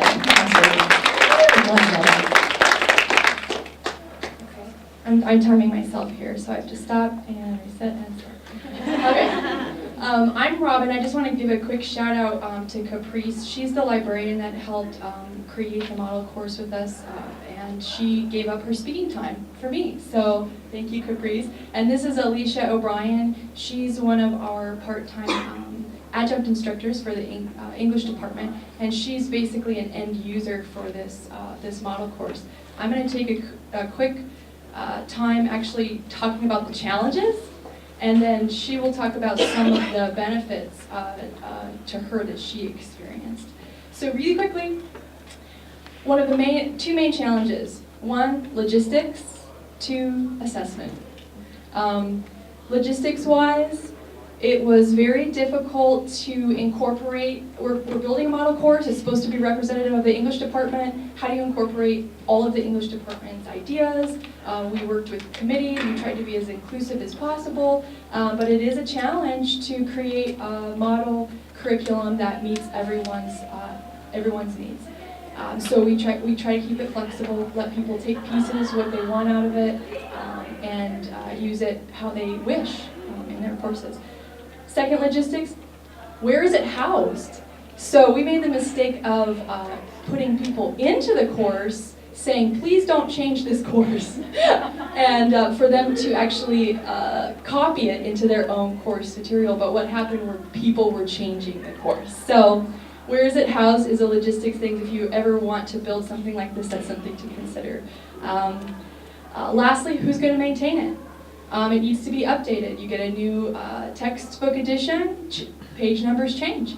So that's something that was a challenge for us in the building of the course. I'm going to leave this towards the very end question, but assessment is something that I wish we had talked about in advance. We all had our own ideas of what we wanted students to do in the course. And so I wish what I'll leave to the end is we'll talk a little bit about what we wish we had done with assessment in the final question. And now Alicia, how have you used it? Used it a lot. So my name's Alicia. I work in the Writing Center, and I'm also adjunct faculty in the English department. The English department is one of the largest departments here, and a few semesters ago, Livia Hayes, who I love, asked me to teach an English 102 course, which I hadn't done. And this was Thursday, class started Monday. And I looked at her, maybe? And she goes, the class is already built. All you have to do is just use everything that's there. So I said, okay, if you trust me enough to do this on Monday, then fine, I will do it. I went online, got the course, and everything was there. It was a lifesaver for me to have 4 days preparation before the class was piloted.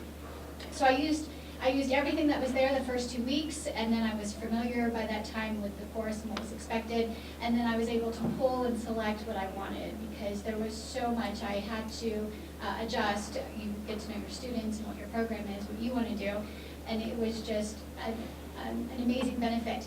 To that end, I've also had people within the school district who are interested in working in the English department who are afraid to take the leap from high school English to college English because of the prep work.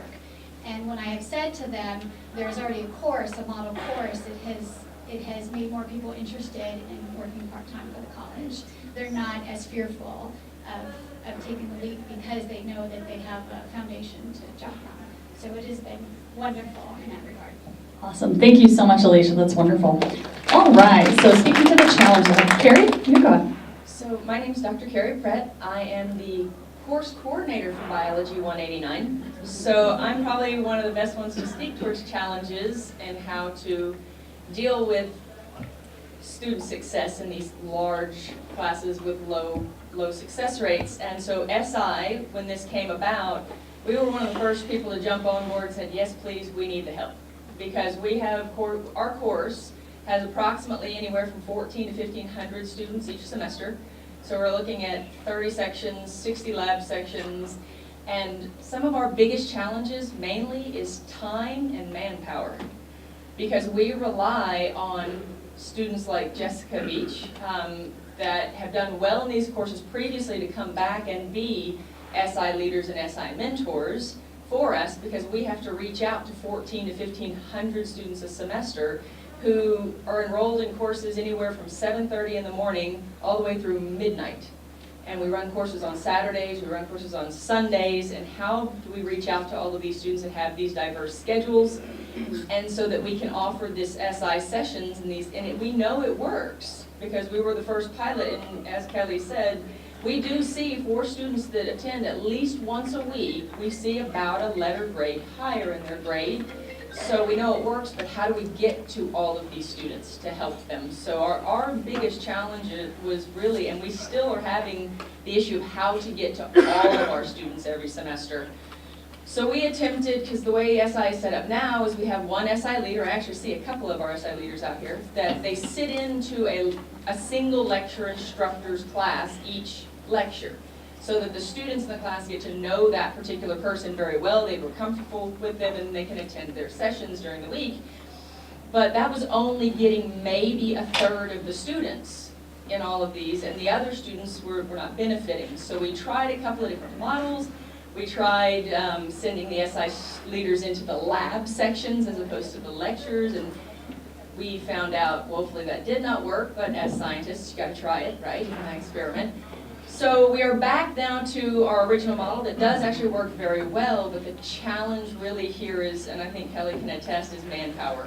And we also have to have time to train those SI leaders, so we have to have the time to help the mentors and the SI leaders get prepared at the beginning and then take their feedback at the end of the semester as well. Thank you so much, Carrie. All right, Mark, would you like to share with us challenges? Sure, I will just share one. And one of our biggest challenges is misconceptions about computers. The misconception, and this is both institutional and at a student level, is at an institution we say, oh, they're young, they come in with that, they have computer skills. The fact of the matter is the research is very clear. Students really come in and the only skills they really have is their cell phone or gaming. We might all know this, okay, but a lot of organizations, are still not tuned into this, so they bypass this, and students are still struggling within the programs because they don't have the necessary technology skills. We throw students in front of word processors, spreadsheets. There was a great research article last fall about up at Stanford. Everybody heard of Stanford Small Community College in Palo Alto? Okay, some pretty bright students up there having problem with vetting in just basic research information, not just fake news. So we go to many conferences around the country, and we talk to this, and we get home and there's like a tsunami of emails and phone calls, because what we're doing now with our program in using this IC3 global certification is that we are independently demonstrating the mastery of our students. Yes, it's challenging. We did not like beating out Dr. Carey on the health list, so we fixed that a little. But in all seriousness, the greatest thing is that Dean Spangler tells us all the time, you will not reduce rigor. What we will do is we will continue to refine and improve our instructional methods, and that's what we're doing. Wonderful. Thank you, Mark. I'm going to pass it right there. Perfect. Thank you. All right, so we're going to have a few student voices now to share their experiences with their particular program. So Armando's going to tell us a little bit about your experience with the reading program. My name is Armando. I'm in Ms. Garnado reading class. The thing I like about her class that I learned many important things that can help me in my future classes. Like in the fall, I'll be taking biology classes, and I believe this class is going to help me a lot because I'm learning the main idea, annotation, and that's really important in biology because when I started this class, I didn't know how to annotate, to be honest. And then that will really help me a lot. And then every month or two, she has a requirement to go to the reading center. But I still go on my own, even though I'm not required, because there's always room for improvement. Because I may have an A, but I may have some still mistakes. So I still like to go at least once a week on my own. Thank you so much, Armando. A round of applause for Armando, please. Anna, tell us what you have learned from your experience with the reading program. Hello everyone, my name is Anna. I'm in Ms. G's class. I'm in her reading 9 to 5. First of all, I'm actually trilingual. English is my third language. It's very hard for me to comprehend English. So being in her class and learning new vocabulary every single week and retaining information is very helpful. And as Armando said, annotating. Actually, I can read. We all know how to read, but comprehending and reading and understanding it is a little bit different where you're coming from a different country. That's why I think the Reading Center should always say, if in this class it's not enough that we discuss everything, always go down to the reading assistants. They will help you to comprehend better and further instructions in your future assignments. Awesome. Thank you so much, Anna. If you could pass it back to Deanna behind you. Thank you, Anna. All right, and so our next group of students have all been through the First Steps program, and so they're going to talk about their particular experience. So I'd love for them to say what year you were First Steps is when you shared that initially, so you can see how it's changed a little bit, which I think is great. So first up, we'll have Deanna. Go ahead. Hi, I started last year, June, like the fall 2016 semester. I didn't take the placement test, but I gave in my ACT scores. And then after that, I went into enrolling. I decided to go full-time, so I took 12 credits this year. This semester, I'm taking 15. Overall, I think the most important thing is to know which resources you have, and I think everyone, like the staff and everything, does a good job at giving the resources. It's just up to the student to use it correctly. And yeah, I've had a good time here. It's hard, obviously, but you just have to know what's available to you. Like the Writing Center has helped me a lot. Personal tutoring, like with accounting, and yeah. Thank you so much, Deanna. Appreciate it. Round of applause for Deanna. All right. And next up we have Martija, who's going to tell us about her experience. Hi, my name is Martija Livingston. In 2015, in the fall, I came here to CSN and I experienced the advising workshop, last minute student. I did my placement test on my own, and I went to the advising workshop. Everything went well. I was helped really fast. I got in and out of there. The only thing was that I wasn't notified about a payment, and so my classes were dropped. But everything else was really well, and I had a good start at CSN. And did you feel like when that happened, when the classes dropped, did you get some good support in getting that rectified and fixed? Yeah. Okay, that's good. All right, thank you so much, Martija. That's awesome. So we know there's hiccups, right? Like it's not always going to be perfect, but that's part of an understanding the times these students are going through it, how it's impacting their experience, and how we continually making it better, right? All right, next up we have Corelli. Corelli, will you share it with us, please? So I started in the fall of 2014. Some challenges that I ran into was I had 2 student ID numbers, so that kind of had some challenges. I went to orientation, I did all the 4 steps, the placement, advising, and orientation, and I still had those holds, but I reached out to recruitment, to advising, and I was able to take those holds off and enroll in time. So that was really helpful having those departments be on my side. Fantastic. Thank you so much, Corelli. Would you round of applause for Corelli, please? All right, and Larissa, tell us when you were part of the program and what you learned from it. So I participated in the spring of 2014's cohort for the First Steps initiative. Like they were saying, I was one of the first students to ever participate in this initiative. They had just began it. And overall, I did spend until 5 p.m. that day giving my classes. I was the last student to leave. However, I did not feel rushed. And after the experience, I felt very prepared to begin my first semester. And I felt like I was supported here at the college. Thank you so much, Larissa. So it's a little bit of perspective from the students, really important. And again, a quick round just for all the students who have contributed today. Okay, so we can keep going. So then let's go ahead and Colleen, tell me a little bit really quickly about the challenges. There's a microphone behind you.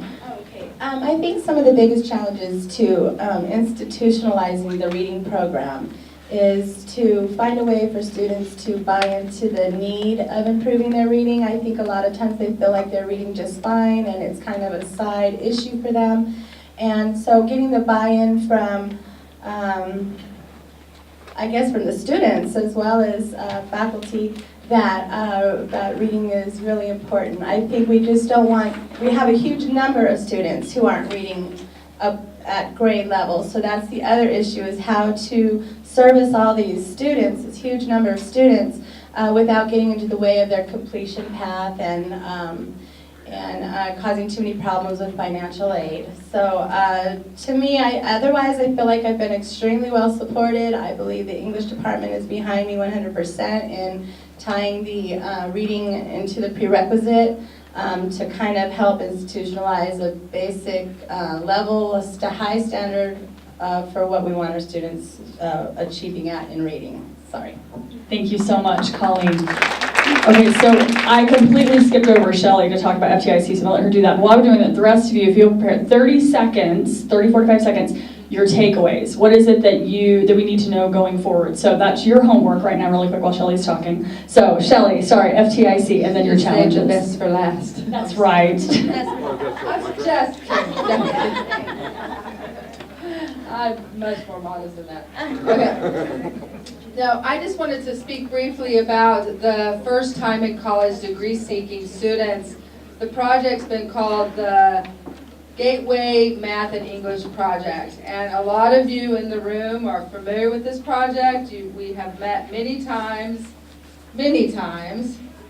via phone, in person, to talk about how are we going to get our first time in college degree-seeking students into math and English their first semester and successfully through their math and English within their first year. So this has plenty of challenges. But we did meet our benchmarks for this previous year, so we need to take a win. And I can recall the first meeting hearing things like, this is never going to work. I think that was me that was there is no way we're going to meet these goals. Oh my gosh, there's no way. And we did. And it took a lot of us working together, IR, math, English, advising and coaching services, my team. I could go on and on. I'm sure I'm missing others. But it took a lot of folks working together to make this work. We have some more goals to meet for next year. And never so, going to do it. It's not going to happen. and it's never going to work. It's not going to happen. But actually, now that I've seen it happen, I'm like, hey, you just have to out-create this. And I've been sitting here today listening, and I'm coming up with ideas. Perhaps I'm just going to make math and English a prereq to everything. Yes. I'm looking for feedback. Anyway. So, but we're going to continue to work. We're going to bring in a larger group, and we're going to put our brains together, and we're going to make this work. We have some other initiatives, but I'm going to stop there for today. Thank you, Shelley. All right, so we're going to come back in our final round. We're asking takeaways, kind of assessment needs, like where are we going from here? A quick 30, 45 second wrap up. So let's see. Vaughn, do you want to start first, and then we can pass? Are you good? Okay, thank you. So I think for the compass, the takeaway from the feedback of evaluations from the students, that they do feel it's helpful, the compass. But I think as Amy mentioned, students don't do optional, right? We need to find a way to collaborate more with faculty and departments to try to help them use that tool. Because there's nothing for faculty to do but say, hey, go use it. There's not an additional thing you have to do. You know, it's on the student. So just spreading that word is the biggest takeaway, I think, for us. Thank you, Yvonne. All right, library.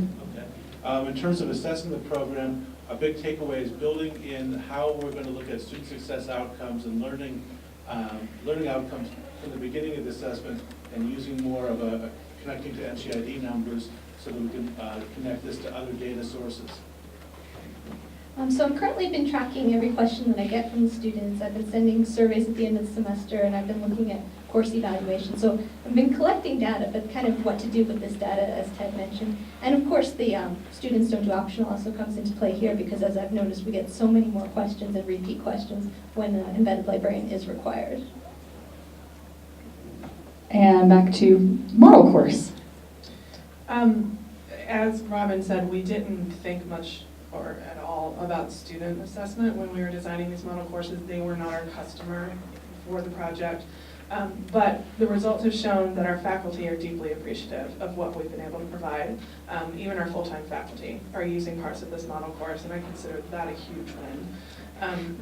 So we think a couple of other things are happening that we didn't plan to assess, but we want to. Involving departments that are super academic. that students can use in any of their courses, involving those so deeply into our English 101 particularly program. We are hoping to see that those students will continue to use the library and the writing center in all of their other courses. That's what those centers are there for, is to promote student success throughout the entire curriculum. So we would like to be able to track our students getting introduced to those services in composition, and are they then transferring that into the rest of their schoolwork. And yeah, please help us figure out how to do that. Thank you, Courtney, wonderful. All right, supplemental instruction. Thank you. Of course, there's a million ways we want to be able to assess the program, but I think we came up with 3 goals that are our next steps for trying to further the assessment. The first one is looking at if the skills that students are gaining in supplemental instruction are transferring to the next courses, both with some like focus group, like qualitative data, and with some statistical data like grades. Another thing is, how does being an SI leader impact that student, the actual SI leader themselves, and what are they benefiting from it down the line in their own coursework and careers? And then Dr. Pratt's going to talk about the third one. And the third one we came up with is kind of as a faculty member we're really interested in is, are these SI sessions helping the students that attend those branch out into other resources that are available to the students? Are they going to the Math Resource Center? Are they going to the Science Resource Center? Are they going to the Writing Center, the library, the Reading Center? So is this helping like break the ice a little bit for those students and realizing that there's a lot of different options for students to get help, and so we would like to be able to try to track that if at all possible. Awesome, thank you, Carrie. All right, information systems. Yeah, I'm really glad to hear this kind of recurring theme that here at CSN, for both students and faculty, we have such a treasure trove of resources, and we just have to take advantage of it. And that's basically what we've done within our faculty in collaborating with other areas of CSN. So the takeaway really is to try and bake that into your instructional design of your course. Raise awareness to students where you can make it quote, mandatory. Sometimes it seems like you have to be cruel to be kind, although that's a terrible thing. I don't mean it that way, right? But we've done that, and we've seen our persistence rates and our rates of student success increase dramatically. Fantastic, thank you. Let's come to reading. I want to do reading next, thank you. Hi, thank you. I believe that assessment is the driving data that drives the curriculum of the reading program, and also gives us evidence to attach the reading program to important prerequisites such as the English 101.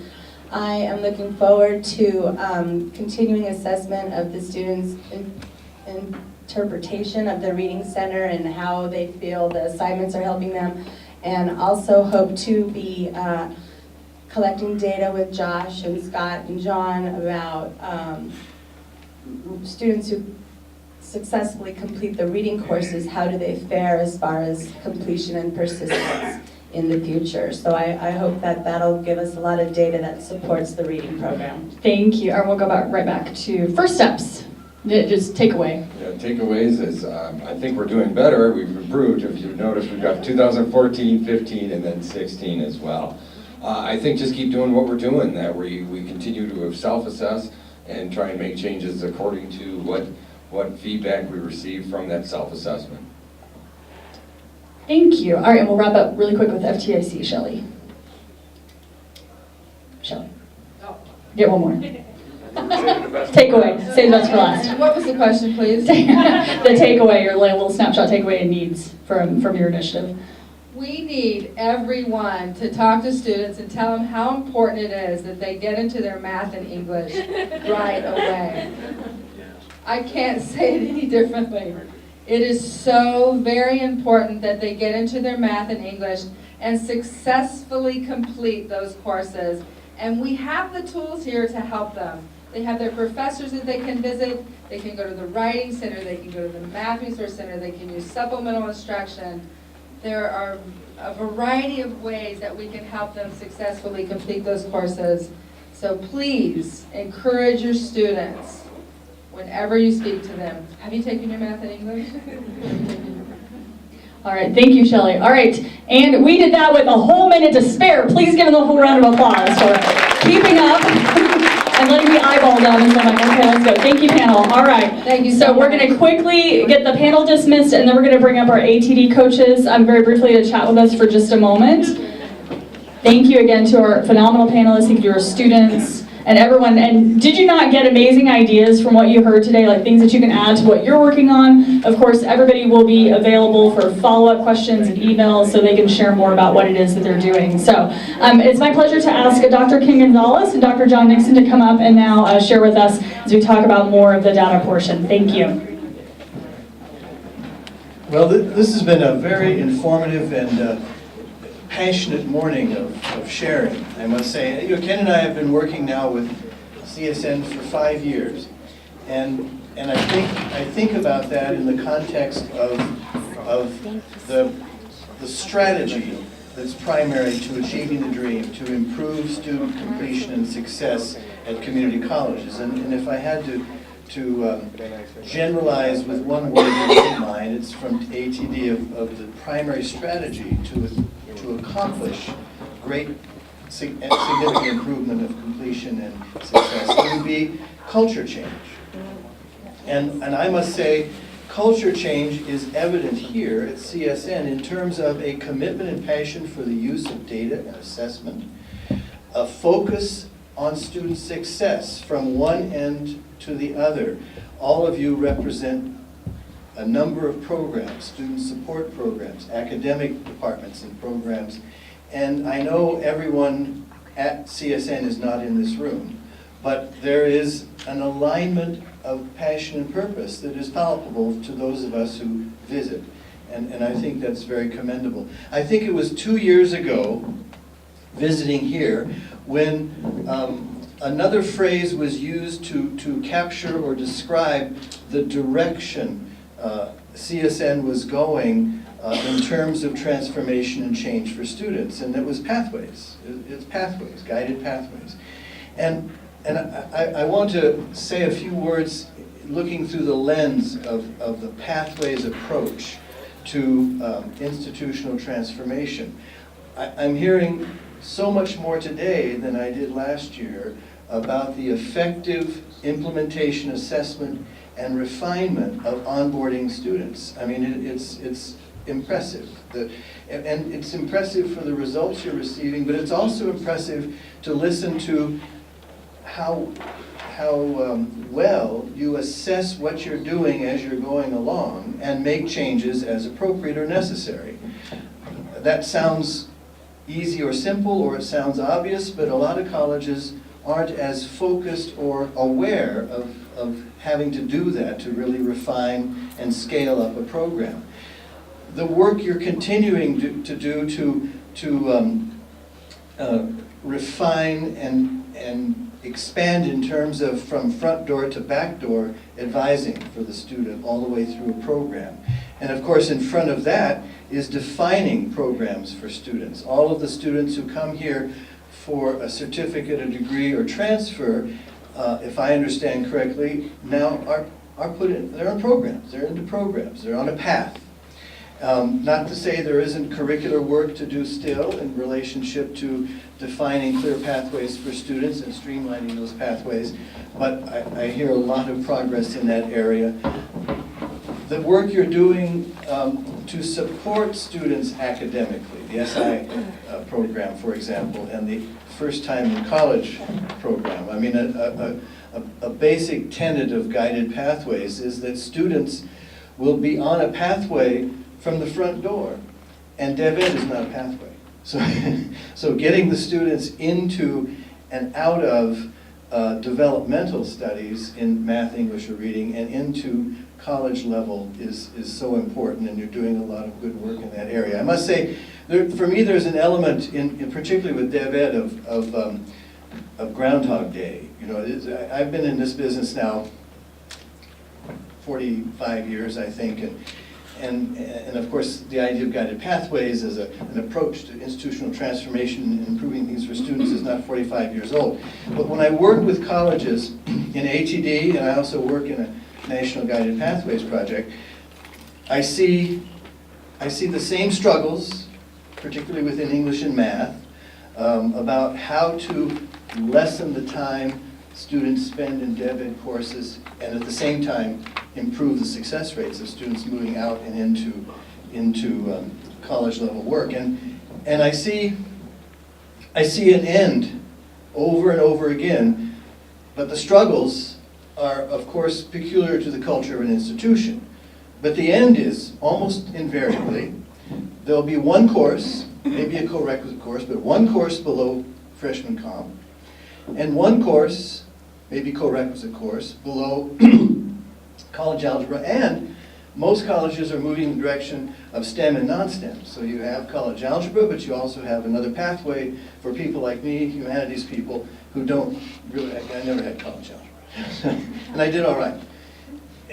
Usually a statistics pathway. And so the struggles are all unique to a college, but the ends are always pretty much the same. And then having those students complete whatever math they need to do in that first term or year to get into the college level work. And I hear the struggle that's unique to CSN, but I also can see an end because I've not seen any variation to that end. But that's, you're on that path. And so I think that overall the work is focused and directed in the direction I understood CSN had defined about 2 years ago. And I think that's excellent. Again, the attention and passion related to assessment and data. I'll make one other comment on assessment. I heard someone mention or allude to this earlier. It relates to Dev Ed, and that is another layer or stage of refinement. If you have that one course in English below freshman comp and that one course below college level math work, contextualize it. Contextualize it to these programs. Meta majors or groups of programs that can be aligned together. And that also necessitates work at the curricular level for aligning learning outcomes. You can define a pathway for a major. Doesn't matter what the major is. History, biology, it can be a CTE program. But when the colleges really focus on the path for students, the coursework path for students, looking again at how are the learning outcomes aligned, one after the other, and the progression of courses is something that many colleges haven't paid a lot of attention to, but need to. But in that process, aligning the gen ed courses and the math and English courses to those majors and those program majors is also important work, I think, for a successful pathways approach to student success. Ken.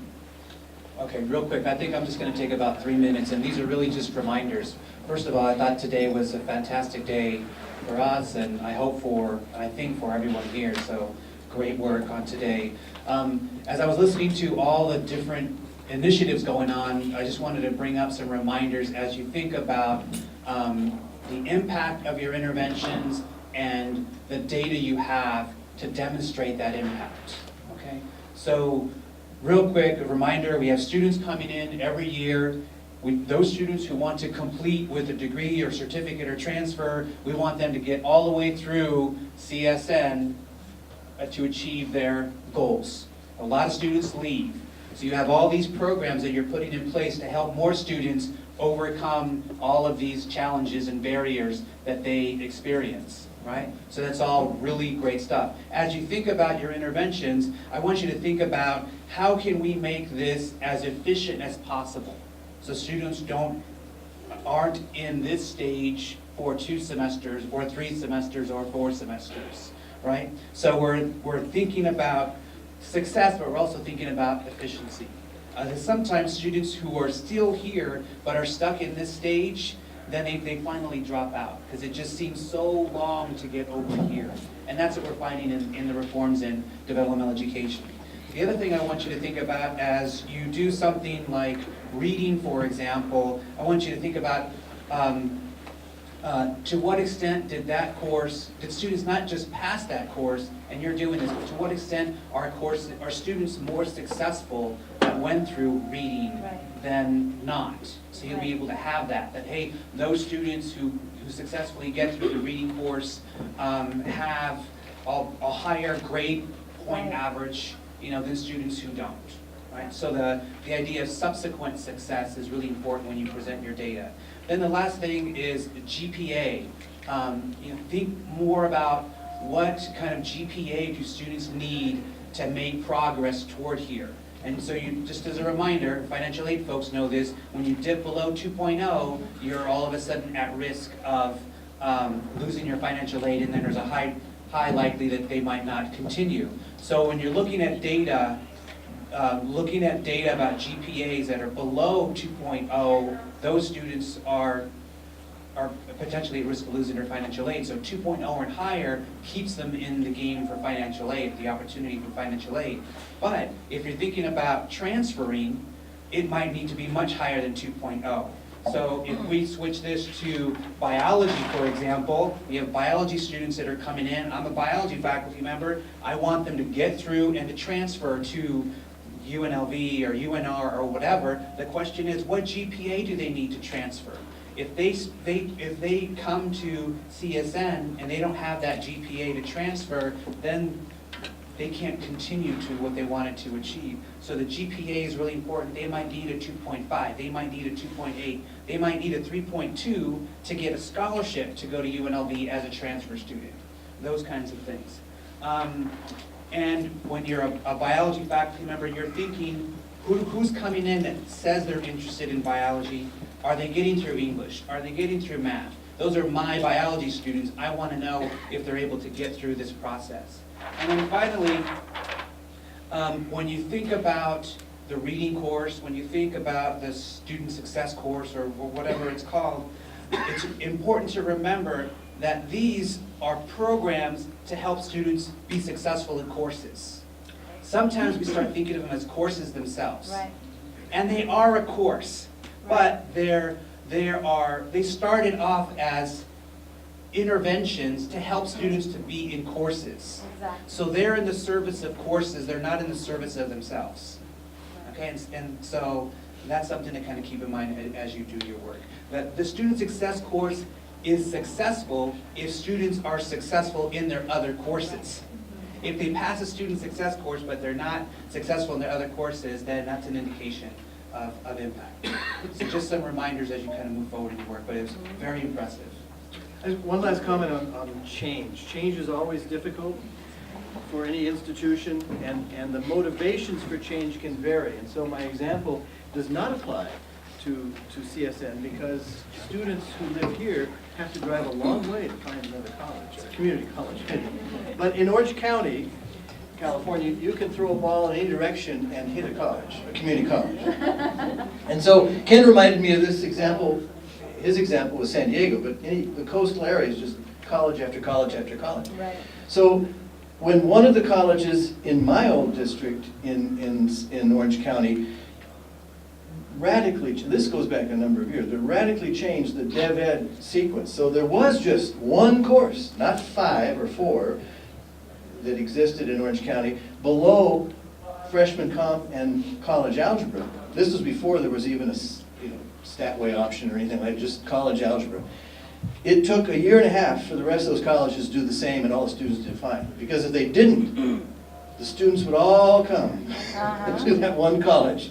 And so the math faculty and the English faculty quickly realized, well, I have my biases, I have my philosophy about the English and math, but we're going to change anyway.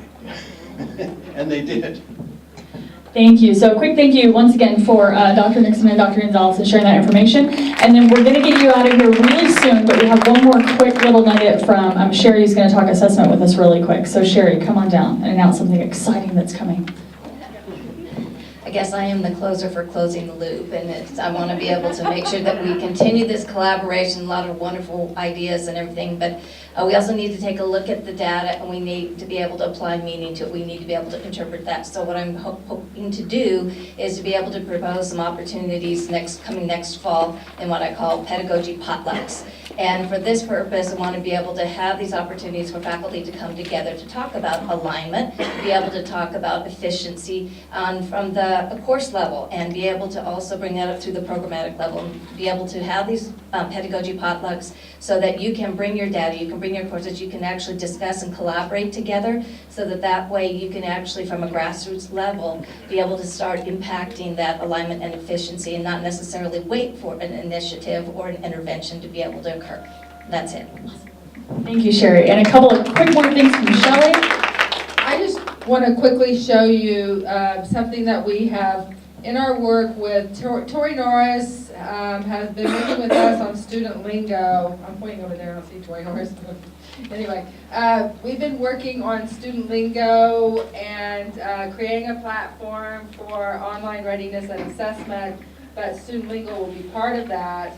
And it'll be a great platform for faculty to use that will have access to exams or quizzes to use those workshops for their classes, which I've been using a lot for my classes, and they're very successful. So, as part of that though, we were given the opportunity. Has anybody ever watched an Innovative Educators webinar? Participated in a webinar? I find them very useful. I was purchasing them because I wanted, there were certain topics that I really enjoyed, and I was using them as professional development with my staff and with myself. But now we actually have free access to those webinars. So you can actually access, there's some handouts up front. You can actually access these former webinars, so the archived ones, and, these are the ones that are scheduled, okay? On this, it'll have like the username and password, but you can watch the ones that are scheduled out, the live webinars, and then you can also watch the archived ones. I'm actually doing the one that's listed up there on Monday. That's us. These are the archived ones. Oh, I think the, oh.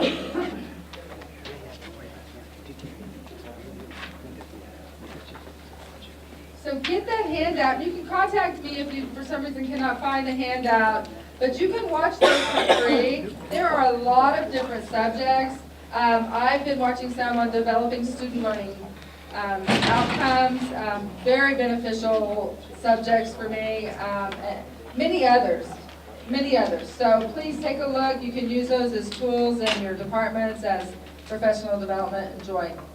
All right, so with that, I want to say thank you for the extra 2 minutes of your time that you gave us today. Really appreciate that. We have had a wonderful time with you today. I love the collaboration, and we'll definitely be following up. If you have any cards that you have not yet turned in, find me, find Shelley, find Josh, get them into our hands, and we'll make sure to collect those. And please keep an eye out in your email. We're going to be sending a follow-up survey about today to ask us what we did well, what we can do better, and what we can shape for our next data summit. Thank you, and have a wonderful day.